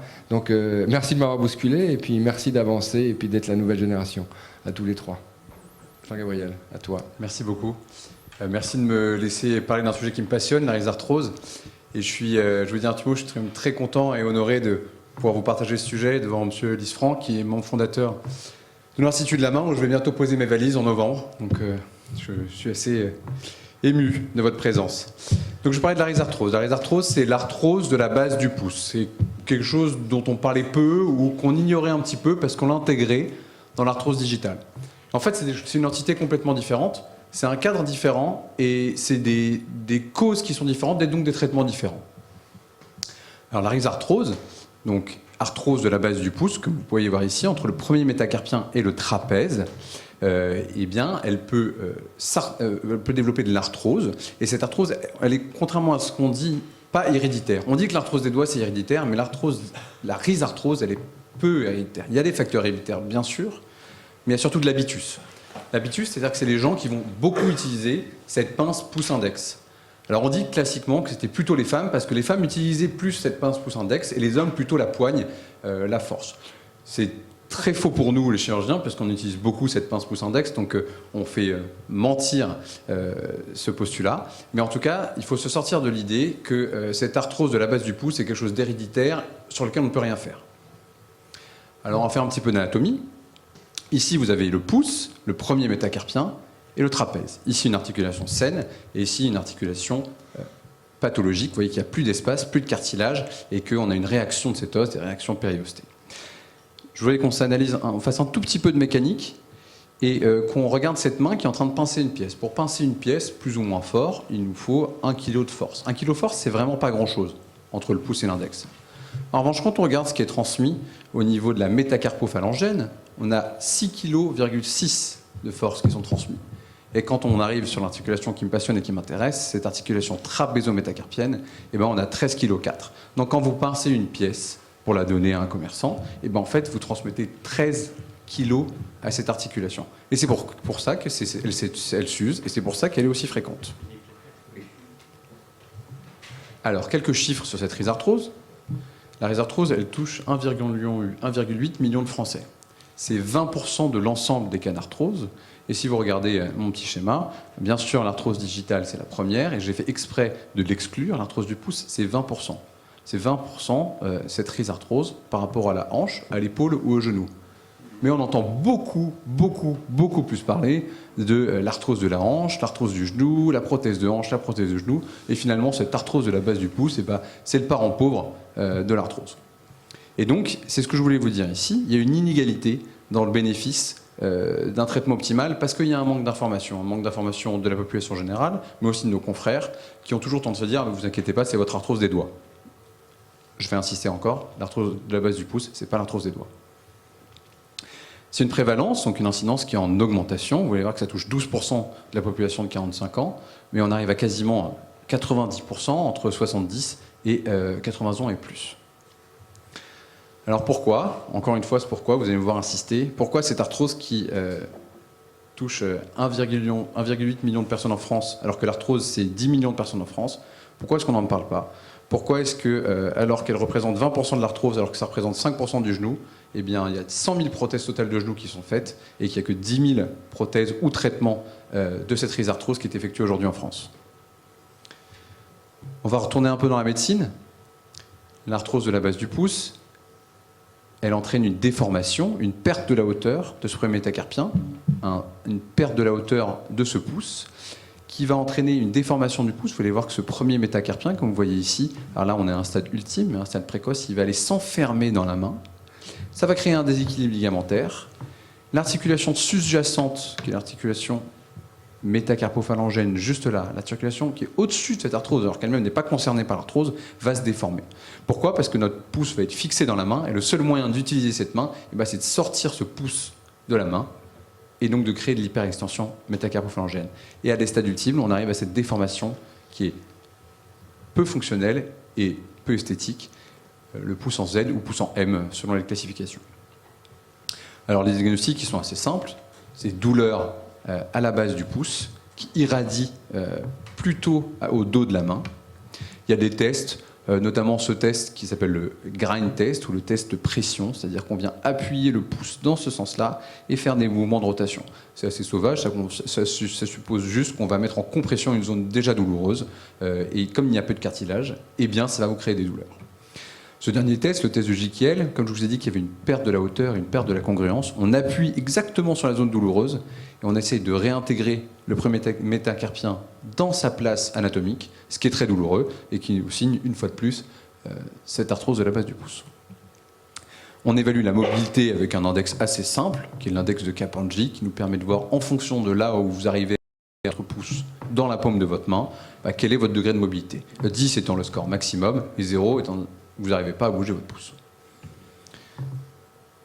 Alors, oui, on a cette rhizarthrose, mais il faut vérifier qu'il n'y a pas autre chose. Et ces symptômes que je vais vous évoquer, le canal carpien dont vous a parlé Marine Mapillan, doit faire rechercher une rhizarthrose parce qu'ils sont souvent dans une même, pas corrélés sur la physiopathologie, mais corrélés dans le contexte et l'habitus.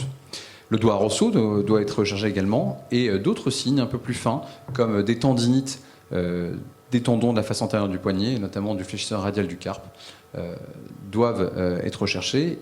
Et contrairement à ce que je vous ai dit, quand on a plutôt une tendinite, on a plutôt des douleurs face palmaire du poignet, donc à la paume de la main, alors que les douleurs de rhizarthrose sont très à la base du pouce et plutôt dorsales. Alors on a ce trio terrible de la rhizarthrose, qui est de la douleur, qui entraîne de la raideur. La raideur améliore la douleur, mais entraîne une perte de fonction. Cette perte de fonction entraîne une déformation sous-jacente qui entraîne à nouveau de la douleur, que le corps va traiter par de la raideur et qui entraînera encore une perte de fonction. Alors le diagnostic, aujourd'hui encore, il est assez simple. Il repose sur des radiographies standards. Un pouce de face, un pouce de profil, sur les incidences de Kaplan-G, qui nous permettent de voir plusieurs stades. Alors pour faire très simple, au stade 1, ça va plutôt bien. Au stade 4, ça va très mal. Stade 1, on a très peu de pincements, et vous allez voir qu'au fur et à mesure, cet espace, là, trapézo-métacarpien, eh bien, il s'affine, et le premier métacarpien, il sort de son axe jusqu'à que là, on ait une destruction complète de cette articulation. Un autre diagnostic associé, qui nous fait changer cette arthrose de la base du pouce en arthrose péritrapézienne, c'est-à-dire l'ensemble du trapèze, qui est l'arthrose de l'articulation qui est juste avant, l'arthrose scapho-trapézo-trapézienne.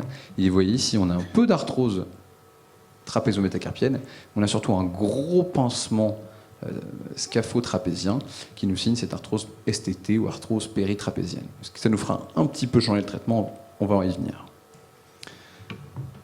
Il y a quelques cas particuliers chez les sujets jeunes, notamment des jeunes femmes ou hommes qui ont des dysplasies, des malformations de ces os-là et qui entraînent une arthrose précoce, dans lequel on va avoir des traitements qui sont complètement différents. On va agir sur l'os et sur son axe plutôt qu'agir directement sur l'arthrose. Alors, on a parlé de l'examen clinique, de l'imagerie, et maintenant on va parler un peu de traitement. Alors bien sûr, on commence toujours par le traitement médical. Le traitement médical, il a pour but de soulager la douleur et de réduire tant que possible la perte de mobilité. Alors on passe par les médicaments. On sait que dans la rhizarthrose, on a des phases inflammatoires et des phases plutôt chroniques et douloureuses. Alors quand on est en phase chronique et douloureuse, on va plutôt utiliser des antalgiques et lors des pouces inflammatoires, des anti-inflammatoires. Jusqu'à là, le port d'une orthèse. Ça, c'est la base. Ça permet d'améliorer nettement les douleurs, mais surtout, il faut insister sur le fait que cette orthèse doit être portée la nuit. C'est une orthèse qui a pour but d'ouvrir un maximum cette commissure et donc de limiter l'enfermement que je vous ai montré du premier métacarpien dans la paume. On peut la porter la journée aussi, mais il faut porter une différente, un peu plus petite, qui permet quand même de poursuivre les activités de la vie quotidienne et qui ne va pas entraîner d'enraidissement. On recommande aujourd'hui surtout le port d'orthèse nocturne. Alors le pire qu'on peut voir, c'est des patients qui viennent avec leur orthèse la journée et puis qui l'enlèvent la nuit parce que ça les embête pour dormir. C'est exactement l'inverse qu'il faut faire. Dans le traitement médical, il y a aussi tout notre panel d'infiltration. Historiquement, les injections de corticoïdes, notamment dans les phases inflammatoires et dans les phases à l'image du genou, quand on est sur des douleurs chroniques, on va réinjecter un espace de glissement, un liquide de glissement et donc de l'acide hyaluronique. Je continue sur ce traitement par infiltration. Alors nous, les chirurgiens, on l'aime bien, moins que les patients, mais pas trop. C'est-à-dire qu'on sait qu'au-delà d'un certain nombre d'injections, eh bien, on va distendre cette capsule, fragiliser l'ensemble des structures ligamentaires qui entourent cette capsule. Et donc, quand il sera notre temps d'entrer en jeu, eh bien, on arrivera sur un pouce et sur une capsule un peu plus fragile parce qu'elle a été fragilisée par les injections et les corticoïdes. Et donc, on dit classiquement qu'on ne faut pas en faire plus de 3. Je vous mets juste une petite vidéo pendant que je parle des injections qui sont faites aujourd'hui par les radiologues. Alors, historiquement, c'était les chirurgiens qui faisaient les infiltrations dans le box de consultation, ça marchait très mal. Et puis, depuis que c'est les radiologues qui ont l'échographie et qui font l'injection au bon endroit, eh ben, ça marche mieux. Alors, qu'est-ce qu'on peut injecter? Je vous dis classiquement les corticoïdes et l'acide hyaluronique, mais il y a des nouvelles thérapies. On en parlait cette semaine dans nos recherches au DMU à Pompidou. Le Botox, qui semble être prometteur, mais aussi quelque chose de beaucoup plus nouveau encore, la greffe adipocytaire. C'est-à-dire qu'on va venir prélever du gras, tout simplement, à l'endroit où il y en a, chez vous, et on va venir le centrifuger pour qu'il soit cassé à maximum. Et dans ce gras, on sait qu'on a des cellules qu'on appelle multipotentes, c'est-à-dire des cellules qui peuvent se transformer en ce qu'elles ont envie. Et donc, quand on l'injecte dans une articulation, eh bien, elles ont ce caractère qui va permettre de reprendre quelques caractéristiques des cellules natives de cette articulation et de diminuer les douleurs. Je ne dis pas qu'elle va permettre de faire réapparaître du cartilage, ce serait vous mentir, mais en tout cas, ça permet de retarder le rendez-vous avec le chirurgien. Le traitement chirurgical, enfin, plein de techniques ont été décrites, les principales sont celles-ci. La prothèse trapézo-métacarpienne, donc on vient changer l'articulation et non pas la retirer par une prothèse. La trapézectomie, qui est la technique historique, donc le trapèze que vous aviez ici, et ben là on l'a tout simplement enlevé. On a enlevé le trapèze, et puis il n'y a plus de trapèze, donc il n'y a plus d'arthrose. Et puis un petit implant d'interposition de l'école nantaise, qui permet de créer une interface où les deux zones sont plus en contact et donc les douleurs sont diminuées. Alors, le traitement chirurgical, je vous l'ai dit, on ne s'occupe pas assez de cette rhizarthrose et quand on regarde les données, on a quand même quelques études et on est ravis, et quelques groupes, et on est ravis d'en faire partie, qui commencent à reprendre ce sujet à bras-le-corps. Vous voyez qu'en bleu, vous avez cette courbe de trapézectomie, qui est l'intervention historique, et donc qui ne change pas. On fait toujours le même nombre d'interventions par an. Et en revanche, cette courbe orange, qui est la courbe des prothèses, on voit qu'on commence depuis quelques années à franchement augmenter cette technique. Alors la trapézectomie, qui consiste à retirer le trapèze, l'os malade, c'est simple, un os malade, on l'enlève. C'est l'intervention historique. Elle est simple, elle nécessite quasi aucun matériel, donc on ne va rien vous implanter. Elle a des défauts quand même. Je vous dis que le principal défaut et la principale source de la déformation dans la rhizarthrose, c'est la perte de hauteur. La trapézectomie, elle ne corrige pas cette perte de hauteur, au contraire, elle a tendance souvent à l'accentuer. Donc on va enlever les douleurs, mais on ne va pas améliorer l'aspect esthétique et la déformation.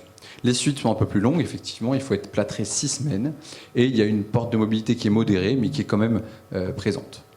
Le retour au travail, lorsqu'elle est faite chez les travailleurs de force ou chez les gens qui travaillent, elle n'est pas avant 6 à 12 mois. Alors la prothèse trapézo-métacarpienne, voilà, c'était encore un de vifs échanges avec Pascal Géano, et je suis ravi qu'on les ait parce que ça permet d'affronter nos idées. Je l'ai mis en bleu, blanc, rouge pour une raison très simple, c'est-à-dire qu'elle a été décrite par un Français, puis elle a été envoyée aux États-Unis trop tôt, puis les Américains ont dit non, elle n'est pas au point, et puis de toute façon ça ne marche pas. Donc les Américains ne font pas aujourd'hui de prothèse trapézo-métacarpienne, quasiment aucun. Alors qu'en France, et en France et en Europe maintenant, on en fait énormément. C'est quasiment devenu le traitement de référence. On s'est déplacé aux États-Unis il n'y a pas longtemps, on leur a remontré nos résultats, ils étaient bouche bée, et ils nous ressortaient les articles de 90 ou 95 nous disant que ça ne marchait pas. Il se trouve qu'il les matériaux, les techniques et les études ont un peu avancé depuis. Alors la prothèse trapézo-métacarpienne, comment ça s'implante? Je vous invite à regarder ce petit film. Vous voyez cette arthrose trapézo-métacarpienne. On fait une incision de 3 cm. On enlève la base du métacarpien. Et là, on va préparer un implant, une tige, jusqu'à arriver à la bonne taille. Ici, la tige définitive. Ensuite, on va préparer le trapèze. Hop, on vient réséquer toute la partie arthrosique, viser à peu près parfaitement le centre du trapèze pour implanter cette cupule. Et ensuite, trouver le col adapté à la morphologie de notre patient, ce qui va permettre une mobilité. Ici, je vous présente un cas de rhizarthrose, avec l'implant post-opératoire et la vidéo de la malade à 6 semaines.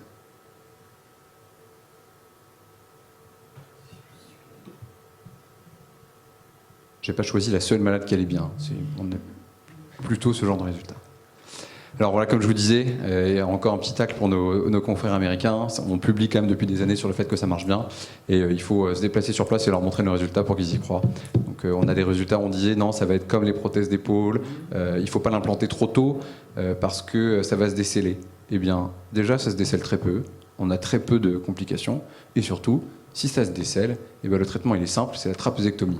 Donc on revient à la chirurgie, à la technique d'avant. Il suffit que dans cette intervention-là, on enlève le col, on enlève le trapèze et on revient à la technique de trapézectomie simple. Alors le retour au travail pour les prothèses, il est entre 0,5 et 3 mois. La trapézectomie, entre 6 et 12 mois. Quelle que soit la technique, il y a très peu de complications. Très peu de complications locales graves, très peu de taux de reprise, 1,3%.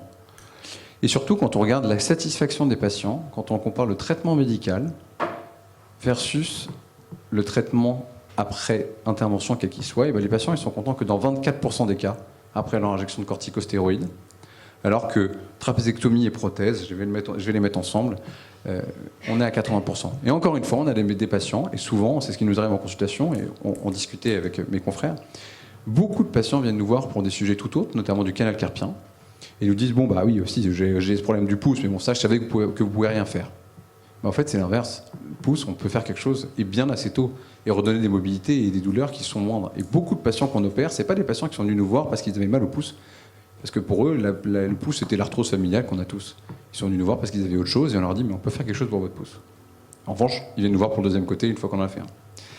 Donc comment on choisit si on fait un traitement médical ou un traitement chirurgical? C'est simple. C'est plutôt médical sur les stades précoces et plutôt chirurgical sur les stades tardifs, mais ça dépend surtout des douleurs du patient. Un peu plus poussé, mais nécessaire, le coût socio-économique de cette prise en charge de la rhizarthrose. Eh bien, c'est une étude qui a été menée pendant 1 an, qui a montré une étude comparative entre les patients qu'on n'opérait pas et les patients qu'on opérait, en prenant en compte et les critères de qualité de vie, mais aussi les critères économiques de perte de productivité parce que les patients étaient douloureux, et les coûts médicaux de l'implantation ou de la chirurgie. Et ben on obtient un résultat qui est assez satisfaisant puisque la qualité de vie des patients est améliorée par cette prise en charge de la rhizarthrose, quelle que soit la technique, et que le gain en productivité de ces patients qui travaillent, il est bien supérieur aux coûts médicaux des interventions. Je vous mets quelques nouveautés. Vous voyez ici à gauche une trapézectomie avec cette classique incision qui fait entre 4 et 5 cm. Et maintenant l'arthroscopie, des techniques mini-invasives avec des caméras. Alors on peut bien sûr pas faire de prothèse par arthroscopie, mais on peut faire d'autres choses. Et notamment on peut faire des trapézectomies partielles sous arthroscopie. Ici vous voyez, on va suspendre le pouce, on va trouver la zone, et là vous arrivez dans le trapèze. Vous voyez que toute cette zone rose, c'est une zone où il n'y a plus de cartilage, donc qui doit être très douloureuse, contrairement à la zone blanche qui est derrière, qui est parfaite. Eh bien on va les réséquer complètement sous caméra par des incisions qui sont infracentimétriques. Cette zone-là, on va créer de l'espace jusqu'à ce que ce soit parfaitement plat. Hop, vous voyez que là c'est parfaitement plat. Et ensuite on va aller suspendre ce trapèze pour éviter qu'il y ait de nouveau du contact entre les deux os. Ce qui génère les douleurs dans l'arthrose, c'est le contact précoce entre des surfaces qui ne sont pas censées se rencontrer. Et là, vous avez une trapézectomie partielle avec ce qu'on appelle une suspensoplastie. Alors, la suspensoplastie, comment ça se fait? très brièvement en 5 secondes.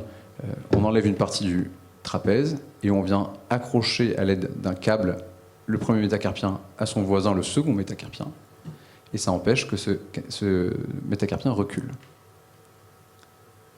Ici, vous avez 2 vidéos. Une vidéo où on n'a pas réalisé de suspensoplastie. Vous voyez, quand on enlève une partie du trapèze, eh bien, le pouce va reculer et va rentrer dans l'os sous-jacent, créant des douleurs.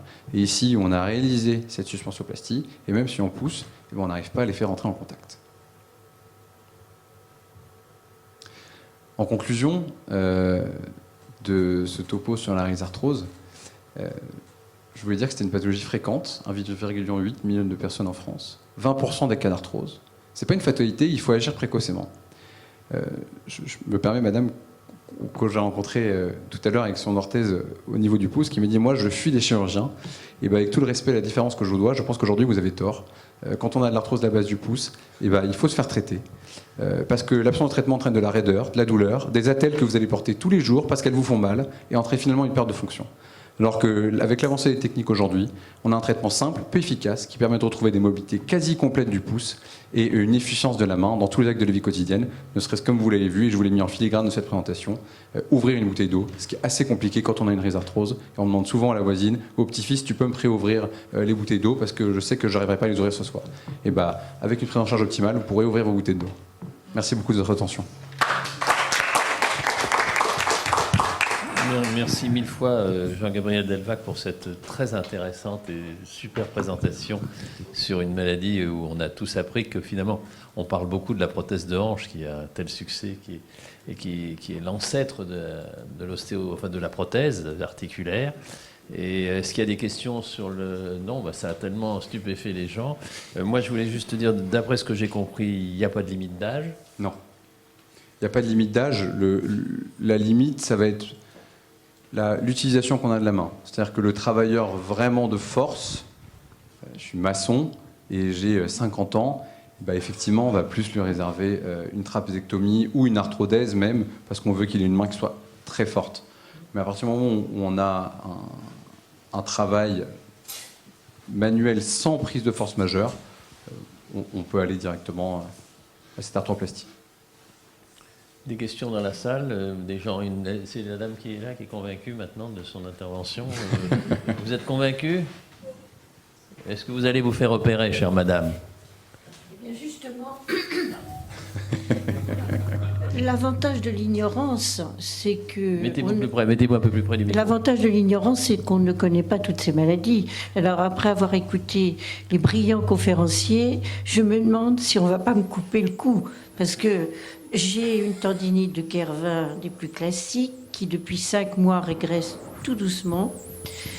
Mais du coup, je me dis, alors, est-ce qu'il faut demander à madame, à monsieur, son avis? Est-ce qu'il faut m'opérer, pas m'opérer? Voilà, c'est l'avantage de l'ignorance. Maintenant, je suis savante et je suis très inquiète, ce qui n'était pas le cas avant.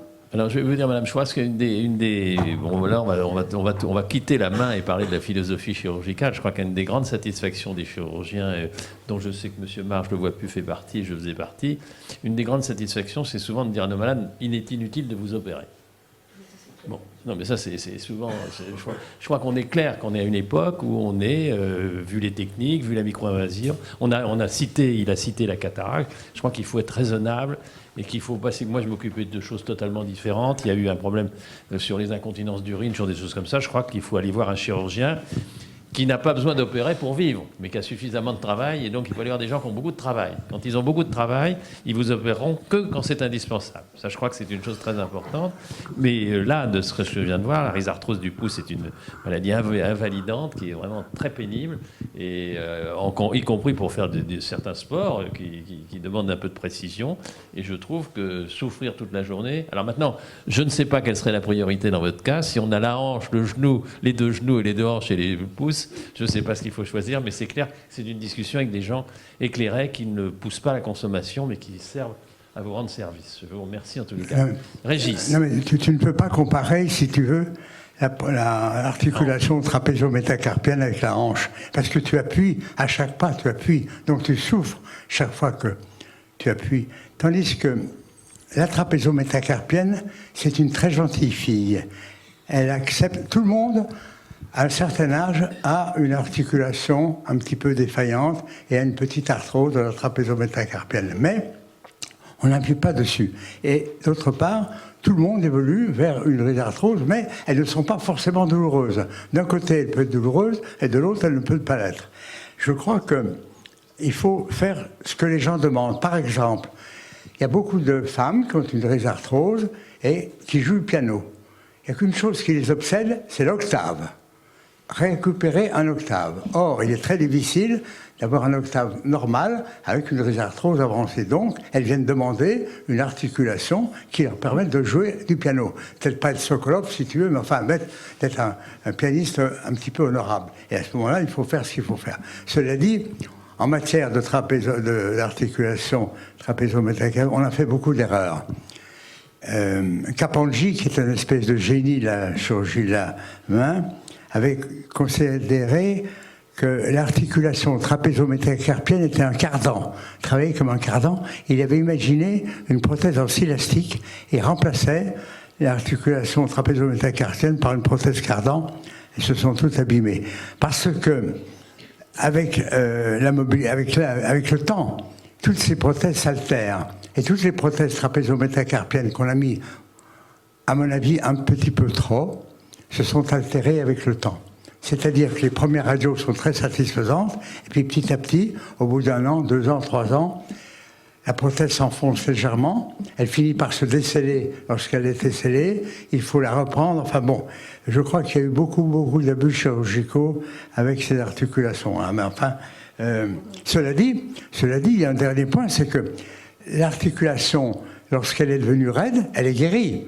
C'est-à-dire que la douleur cède le jour où contrairement à la hanche, par exemple, qui va rester douloureuse très longtemps, une articulation trapézo-métacarpienne raide est une articulation guérie. Donc ça, il faut penser toujours. Donc la chirurgie, on a peut-être opéré un peu trop les réserves. Voilà.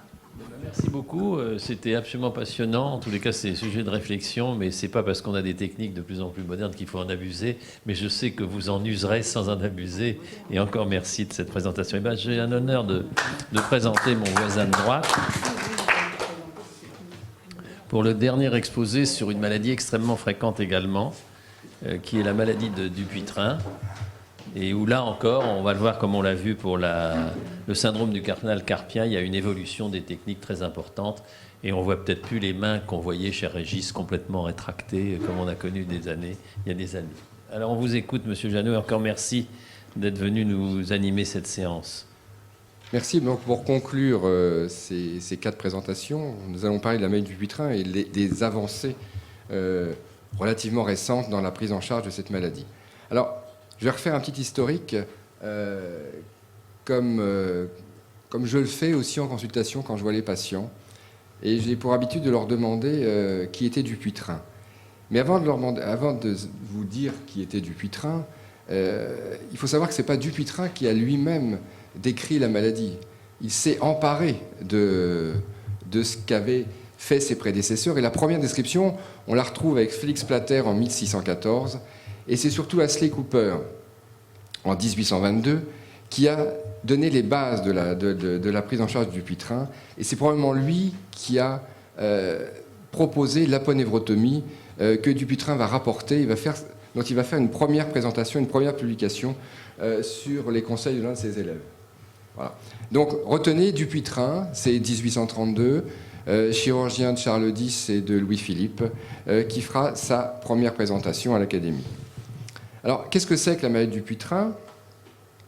On a l'habitude de dire que ce sont des doigts en crochet, comme vous voyez en haut à droite sur la présentation. Et que se passe-t-il ? Eh bien, il se passe la chose suivante. On observe une rétraction de l'aponévrose palmaire superficielle. Cette aponévrose, qui est une couche fine entre la peau et le plan tendineux et vasculo-nerveux, qui va s'épanouir en éventail, qui va donner des expansions vers la profondeur et des expansions vers les doigts. Et c'est elle qui va se rétracter. Pourquoi ? On ne sait pas bien. On a des petites pistes, mais on ne sait pas bien. Et toutes les structures vont pouvoir se rétracter, que ce soit l'aponévrose, cette fine couche sous-jacente sous la peau, mais aussi toutes ces expansions vers les muscles interosseux et vers les doigts. Dans la maladie du Dupuytren, toutes ces structures pourront être concernées. Alors, qu'est-ce que c'est que la maladie du Dupuytren? Pourquoi ça vient? Je vous ai trouvé un schéma d'une publication relativement récente. Vous voyez bien qu'on ne comprend rien. On sait simplement que le doigt va se rétracter, ça va commencer par un nodule. Il y a peut-être des problèmes d'hypoxie locale. Il va y avoir une infiltration de myofibroblastes dans cette structure qui vont s'organiser. En fait, on ne sait pas bien. On sait, à l'heure actuelle, en 2024, on ne sait pas toujours quelle est la cause. On sait qu'il y a probablement des facteurs environnementaux, des facteurs génétiques, des facteurs traumatiques. C'est probablement l'association de tout un tas de phénomènes et de facteurs favorisants. Alors, qui est touché? Vous avez sûrement lu, sûrement vu qu'on appelle ça la maladie des Vikings. Pourquoi? Parce que au nord de l'Europe, il y a une grosse prévalence de maladie du Dupuytren avec, vous voyez, quasiment 30%, plus de 30% au Danemark, alors qu'on n'en voit pas, ou quasi pas, en Asie, en Afrique, en Grèce et au Moyen-Orient. Ça fait partie des choses, alors c'est moins vrai maintenant avec le mélange des populations, mais ça fait partie des choses qu'on ne comprend pas très bien non plus. Il y a une prédominance masculine, et classiquement ça débute entre 50 et 60 ans, mais on observe des formes dites graves qui commencent un petit peu plus précocement. Alors faire le diagnostic, c'est facile, hein, c'est uniquement clinique. Hein. Il n'est pas question d'envoyer le patient faire une échographie, faire une IRM, comme on voit trop souvent avec des patients qui arrivent avec le sac plastique, avec la totalité des examens inimaginables possibles. Donc c'est uniquement clinique. C'est une rétraction avec une perte de mobilité qui sera indolore, sauf dans quelques cas où les patients pourront vous décrire un petit peu de démangeaison. Alors, on pense que quand il y a ça, il s'agit probablement d'une maladie qui est en train d'évoluer. Donc ça va commencer par ces petits nodules qu'on va observer sur la paume de la main. On peut en trouver des invaginations cutanées, des épaississements cutanés, et puis petit à petit vont se constituer des brides qui vont aboutir à une rétraction en flexion de la métacarpophalangienne et de l'interphalangienne proximale. Et dans les formes très graves, on peut observer à l'inverse une hyperextension de la dernière phalange du doigt. Il n'y a pas d'examen complémentaire. Le doigt le plus touché est le 4e doigt, puis le 5e, puis le 3e, le pouce et enfin l'index. Ça, c'est important, ce sont les éléments de la diathèse. La diathèse, c'est un ensemble de manifestations dans lesquelles on va mettre cette maladie. Ça a été décrit par Houston en 1982, et souvent, ça signe une forme... Ce sont des critères de gravité pour la maladie.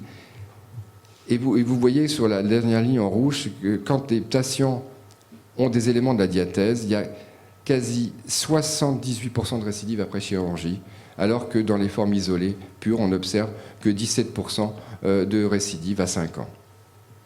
Dans ces éléments de la diathèse, les éléments familiaux, c'est la première chose qu'on demande. Est-ce que votre père ou votre mère avait une maladie? C'est plus de 20% des cas. Début précoce de la maladie, c'est un facteur de gravité. La bilatération, bien sûr. La présence de petits coussinets dorsaux, ces petites choses que l'on voit qui sont insidieuses, totalement indolores, lorsque vous avez du Dupuytren, c'est probablement un facteur de gravité. Il y a les autres localisations qui sont la maladie de l'édérose. On va retrouver ces anomalies sous la plante du pied avec une induration. On évite à tout prix de les opérer. Et la maladie de la péronie qu'on trouve chez l'homme sur le sexe avec des indurations sur la face latérale de la verge. Enfin, un des derniers éléments de la diathèse, c'est ce que je vous disais tout à l'heure, c'est la teinte radiale, c'est-à-dire la teinte du pouce et de l'index de la maladie. Donc tous ces éléments, lorsqu'ils sont conjugués, lorsqu'ils sont présents, vont être des facteurs qui favoriseront, enfin qui seront des facteurs de mauvais pronostic dans lesquels on pourra observer une récidive. On va rechercher les facteurs favorisants, parce que vous avez bien vu qu'on n'a pas de cause. Il y a le diabète, qui est un facteur favorisant, type 1 ou type 2. Il y a l'épilepsie, ça c'est très discuté actuellement. C'est ce que j'apprenais, moi, quand j'étais sur les bancs de la fac. En fait, on pensait qu'il y avait certains médicaments qui favorisaient l'épilepsie. On a retrouvé aussi les troubles du métabolisme lipidique avec l'hypercholestérolémie, l'hypertriglycéridémie, le tabac, l'alcool, c'est sûr, la contamination par l'HIV, probablement. Et également, on retrouve dans certaines professions des microtraumatismes répétés, en particulier les patients qui vont utiliser le marteau-piqueur toute la journée. Et curieusement, c'est surtout le 5e doigt qui est concerné. Alors, il y a une grande cotation qui a été créée pour justement apprécier localement le degré de gravité de la maladie. Et c'était le degré de rétraction qui se situait soit au niveau de la métacarpophalangienne, soit au niveau de l'interphalangienne proximale. Ceci doit être coté doigt par doigt et main par main. Et vous voyez cet item apparaître là pour la première fois en rouge. Il faudra se rappeler tout au long de cet exposé que c'est une maladie évolutive. L'information, c'est primordial, hein, c'est primordial en chirurgie, mais aussi capital en termes de maladie du Dupuytren. C'est une maladie évolutive. Et vous voyez que dans une étude relativement récente, dans le journal anglais de chirurgie de la main, que sur un suivi de 9 ans, 50% des nodules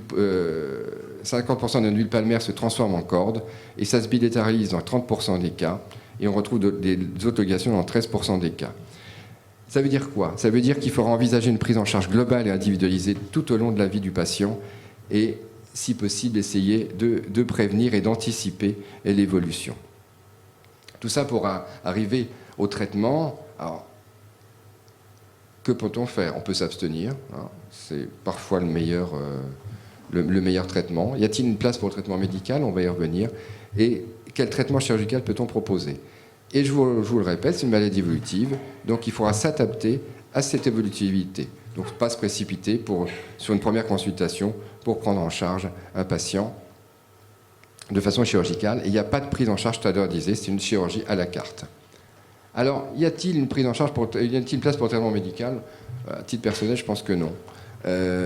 On voit dans la littérature les mouvements de rétraction de la physiothérapie. Je pense que ça ne sert pas à grand-chose. Il y a même eu des tentatives de radiothérapie, parce qu'on pensait qu'il y avait une infiltration de myofibroblastes. On s'était dit, ah ben voilà, on va irradier, ça va arrêter l'évolution de la maladie, avec un effet anti-inflammatoire.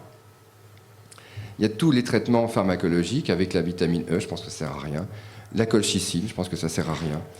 Les corticoïdes. Alors, les corticoïdes, ça a été proposé, vous voyez, dans des études relativement récentes. On pense que c'est inefficace à long terme, mais certains auteurs les proposent après une chirurgie particulière qui est l'aponévrotomie. Enfin, quelque chose de beaucoup plus récent, c'est la fasciotomie enzymatique avec l'injection de Clostridium collagénase dans la bride. Ça a été longtemps, ça a été proposé pendant plusieurs années et c'était retiré, enfin, ça n'a pas été retiré du marché, on peut encore en faire, mais ce n'est pas pris en charge par la sécurité sociale parce que c'est cher, ça n'a pas prouvé son efficacité par rapport au traitement chirurgical d'aponévrotomie simple. Donc en pratique, il y a probablement encore quelques personnes qui en font, mais en France, l'HAS a décidé de ne plus le rembourser. Alors, je vous ai dit, hein, le traitement médical, il n'y a pas beaucoup de place. La chirurgie, quand on se décide à opérer un patient, l'objectif, c'est le retour à l'extension et à défaut, obtenir une amélioration angulaire significative de la rétraction.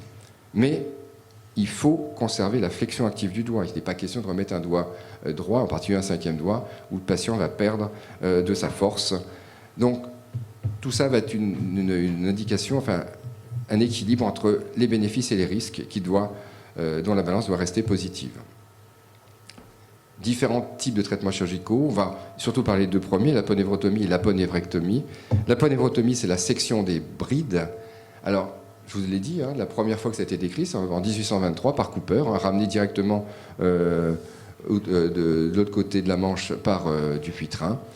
Et il faut reconnaître à l'équipe de Lariboisière, en particulier avec Leur Musio, Debert, d'avoir réintroduit cela en France avec des techniques percutanées à l'aiguille.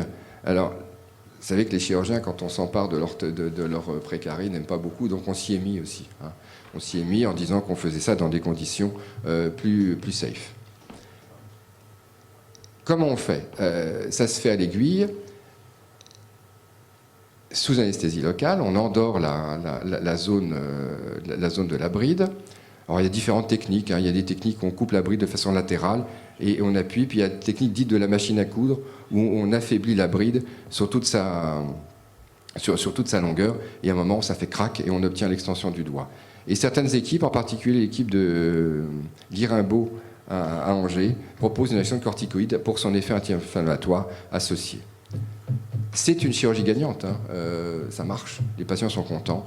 Alors il y a quelques complications qui ont été décrites, hein. Les complications tendineuses, les complications nerveuses, 2 à 21% selon les séries. Donc pour limiter cela, probablement qu'il faut le faire sous écho maintenant. Les complications vasculaires, alors c'est surtout quand on y retourne de façon chirurgicale, on peut léser un vaisseau qu'on ne verra pas forcément, et il faudra pratiquer un test de vascularisation du doigt, ce qui est le test d'Allen, je pourrais vous expliquer. Et puis on reparle encore de la doulistrophie, c'est vrai que dans la chirurgie de la main, on est quand même sujet à cela. Les résultats, on n'enlève pas la maladie, mais on récupère l'extension, parfois incomplètement, mais les patients, la plupart du temps, sont contents.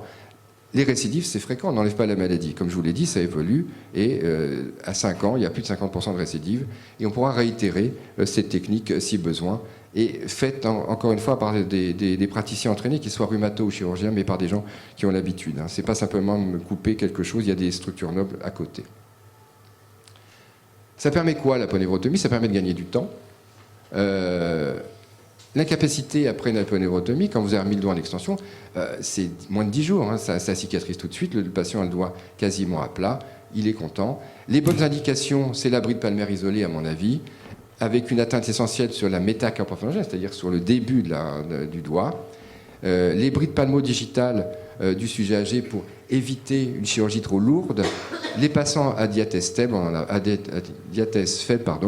et parfois, et moi je pense que c'est une bonne indication, pour préparer la chirurgie, quand des gens ont des rétractions complètes, pour leur permettre au chirurgien secondairement d'avoir une accessibilité plus facile au doigt. Mais il y a des contre-indications dans les brides adhérentes à la peau et en profondeur, et je pense qu'il ne faut pas faire, et les brides situées sur l'interpharyngène proximale, où là je pense qu'on prend des risques, et en particulier des risques nerveux. La chirurgie, celle pratiquée par les chirurgiens, c'est l'aponévrectomie, on enlève la maladie, après exposition des structures nobles.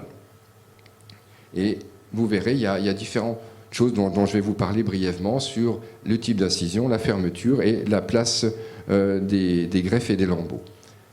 Les incisions, il y en a autant que de chirurgiens, donc je ne vais pas vous en parler, ça n'a aucun intérêt. La chose importante, c'est le stylo avant l'opération, pour savoir où on va et comment ça va se terminer. Et vous voyez une belle bride avec des tissus graisseux, avec de la maladie ici, et les tissus, les structures vasculo-nerveuses sous-jacentes. Le nerf, on va enlever la maladie sur toute sa longueur, après dissection progressive de la bride sur toute sa longueur. Alors il faut savoir que les nerfs, et en particulier sur le 5e doigt, sont assez facétieux, ils peuvent enrouler la bride, donc il faut être un peu vigilant. Une fois qu'on a ouvert, il faut fermer. Alors, soit on peut fermer de façon simple, grâce à des incisions bien menées. Parfois, il va manquer de la peau. On peut proposer des incisions, on ne ferme pas la peau, c'est la technique de la paume ouverte, décrite par McCash. Ça cicatrise en 1 mois environ. Il y a des praticiens qui ont proposé des greffes de peau totale qui ont théoriquement un but coupe-feu, c'est-à-dire que comme vous faites un incendie, on met quelque chose au milieu pour éviter que l'incendie ne se propage.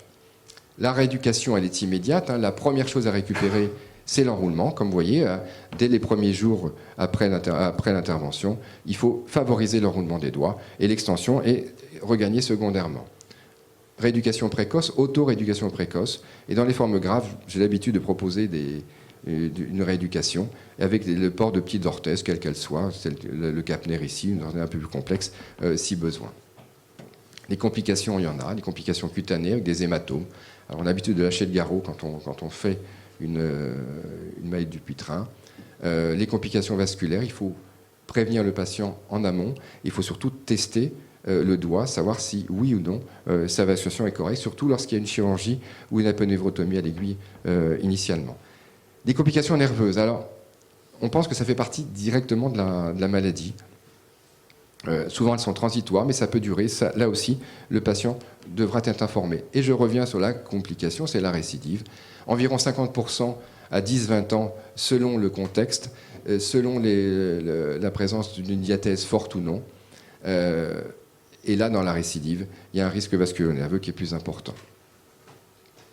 Et enfin, dans les chirurgies dont je vous parlerai de façon très brève, la récidive, les récidives majeures, comme vous voyez ici, avec une rétraction, c'est très invalidant, on ne peut plus prendre une bouteille, on a du mal à mettre sa main dans la poche, et vous voyez que ça peut aboutir soit à l'abstention, mais parfois à des amputations partielles ou totales du doigt, comme chez ce monsieur. En pratique, le choix sera fonction de plusieurs éléments, de la main, du nombre de doigts atteints, de la sévérité de l'atteinte bien sûr, de l'envahissement cutané ou pas, de l'état vasculaire, du patient, de son histoire familiale. Un patient qui aurait eu une Dupuytren dans sa famille à 40 ou 50 ans, avec un papa qui a été opéré plusieurs fois, je dis papa parce que c'est plus souvent chez le papa, attention, c'est des maladies qui évoluent, donc il faut les voir. Enfin, on aime bien les opérer sur des maladies stabilisées. C'est pour ça que moi, je ne les opère jamais de première intention, sans les avoir vues au moins 2 fois. Et je vous ai dit, il y a une petite chose, hein, le prurite serait un facteur d'évolution, la démangeaison, pardon, serait un facteur d'évolution de la maladie. Et puis il y a le chirurgien toujours, hein, comme on n'a cessé de vous le dire durant toute cette soirée, selon ses habitudes et son environnement. Les indications de la chirurgie, il n'y a pas d'indication sur les nodules purs, sauf s'ils sont douloureux, ce qui est rare. On opère les brides palmaires et on opère surtout lorsque les patients n'arrivent plus à mettre la main à plat, sur une table ou mettre les mains à plat de façon symétrique l'une contre l'autre, et c'est ce qu'aimait rappeler M. Villain. Attention au 5e doigt, c'est un doigt facétieux avec des brides des nerfs qui tournent autour des brides. Il faut savoir, surtout pour le 5e doigt, se contenter d'un résultat parfois incomplet, vous voyez, qui est ici, qui est bon, mais on n'a pas une extension complète. En conclusion, pour finir, pour rester dans les temps, les traitements médicaux actuels sont probablement inefficaces. Je pense qu'on va arriver, comme dans la polyarthrite rhumatoïde, à des traitements, je dirais, beaucoup plus ciblés, qui seront probablement efficaces sur la prolifération de myofibroblastes. La chirurgie reste le gold standard actuellement, en combinant les aponeurotomies, qui peuvent parfois être des solutions d'attente chez un patient très occupé ou dans des formes moins importantes, l'aponeurectomie. Il faut retenir la mobilisation précoce, le travail en flexion immédiat, une indication fonction de chaque patient, hein, la chirurgie à la carte, sur une maladie stabilisée, et se rappeler, encore une fois, je vous le répète, qu'il s'agit d'une maladie évolutive. Et sachez, quand on opère, on est parti pour 2 à 3 mois avec le patient, avec de la rééducation. Voilà, merci pour votre attention et merci pour votre accueil. C'est à toute cette... Bien sûr, oui. Au contraire. Est-ce que les jeunes chirurgiens lâchent le garrot avant de fermer? Alors, c'est une bonne question. Dans le service, je leur impose. Vous le fermez? Ouais, moi, je lâche, moi. Bon. Uniquement dans le Dupuytren. Pardon? Uniquement dans le Dupuytren. Alors, moi je leur impose de le lâcher, hein, mais... Moi, j'étais un élève de M. Tubiana. Pendant des heures, on faisait une hémostase, et je sais qu'actuellement, à l'Institut de la main, ils ne lâchent pas. Donc là, ils mettent sa main en l'air, mais on ferme. Le pansement, ils lâchent pas. Ils mettent le pansement aussi. Mais... Ça rallonge considérablement l'intervention. Bon, c'est comme ça. Est-ce qu'ils ont plus d'hématomes? C'est des questions un peu techniques pour le grand public, mais est-ce qu'il y a plus d'hématomes ou pas? Tu penses que moi, oui? Je suis pour le lâchage du garrot. Mais tu fais l'hémostase à ce moment-là. Oui. Mais il est très agaçant de considérer que actuellement, on ne sait toujours pas l'étiologie, mais c'est vrai qu'il n'y a pas au Japon, il n'y a jamais eu une maladie du Dupuytren. Alors je voudrais savoir si, pour aller dans ce sens-là, c'est une question que j'avais notée, c'est au point de vue épidémiologique, est-ce qu'un Japonais qui voyage en France et qui boit de l'alcool a un Dupuytren? Non, mais un des derniers malades que j'ai vu était un type très sympathique qui avait une Ferrari. Et les Ferrari n'ont pas de direction assistée. Et il est venu me voir en me disant, est-ce que je peux attaquer Ferrari? Il avait une Dupuytren. J'ai une Ferrari et j'ai une maladie du Dupuytren. Est-ce que je peux attaquer Ferrari? J'ai expliqué que c'était aléatoire. Non, mais est-ce que finalement, dans les migrations de population, ce qui s'est vu notamment pour le cancer que je connais mieux, souvent quand les populations migrent en raison des habitudes alimentaires, de l'environnement, il y a des maladies qui arrivent. Est-ce que la maladie de Dupuytren, ethniquement, on a vu que les populations n'en avaient pas? Est-ce que ces populations qui ont migré dans d'autres endroits font des maladies de Dupuytren? Dans ce cas-là, on pourrait considérer que c'est l'environnement ou autre. Ou est-ce qu'il n'y a pas du tout de notion épidémiologique sur le Dupuytren qui a amélioré? Nous, on avait la notion sur les chez Villain, c'était quand même l'alcoolo-tabagique qui était mentionné souvent. Enfin, je dois dire. Alors, à part ça, il y a des gens qui ont des Ferrari qui sont peut-être pas alcoolo-tabagiques, qui ont des Dupuytren. Ou alcoolo-tabagique. Et qu'est-ce que tu en penses? On n'a pas progressé sur l'épidémiologie. Pas beaucoup. On n'a pas progressé sur l'épidémiologie. Non. On en trouve quand même de façon très rare chez le sujet africain. J'en ai vu quelques-uns dans ma carrière, mais ça reste très marginal. Et on dit toujours, effectivement, les Leros et la Péronie, est-ce que vous envoyez souvent vos coups qui ont les rétractions plantaires? Parce qu'on en parle, c'est dans les livres, c'est partout, mais moi, j'en ai jamais vu. Dès les des roses, on en voit régulièrement. Dès la Péronie, je dois dire que quand on est chirurgien de la main, on déshabille pas forcément le patient. On n'est pas dans la... Il faudrait qu'il y ait un urologue dans la salle. C'est les urologues qui voient les Péronie. Oui, c'est pas nous. Mais est-ce que les urologues recherchent le Dupuytren chez un Lapéronie? On demande, on regarde.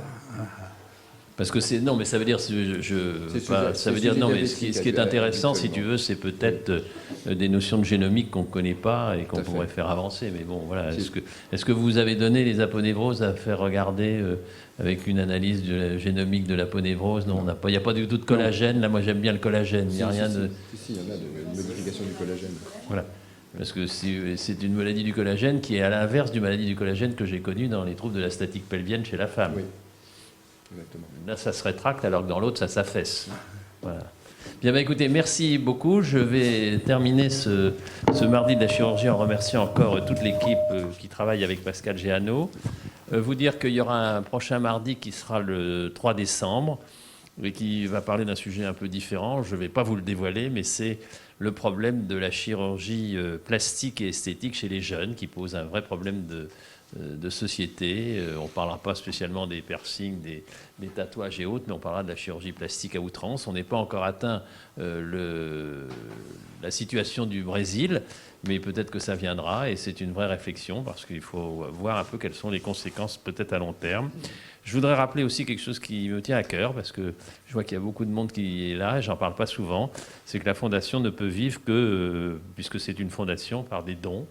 Et je me permets de dire ce soir que si on va sur le site de la Fondation de l'Académie de médecine, et sur le site de la Fondation de l'Académie de chirurgie, mais qui est inclus, mais on tape même Fondation de l'Académie de chirurgie, il y a un menu sur la gauche, et quand on clique sur le menu, il y a faire un don à l'Académie de chirurgie. Et j'y suis particulièrement sensible, puisque ça nous permet de maintenir ces mardis de la chirurgie qui, vous le savez, vivent uniquement d'abord de la gentillesse des orateurs qui ne se font pas payer, je le répète pour tout le monde, et deuxièmement des subsides qu'on peut obtenir du public qu'on intéresse. Et je vous remercie d'être ici et présent ce soir, et je vous dis au 3 décembre. Bonsoir à tous.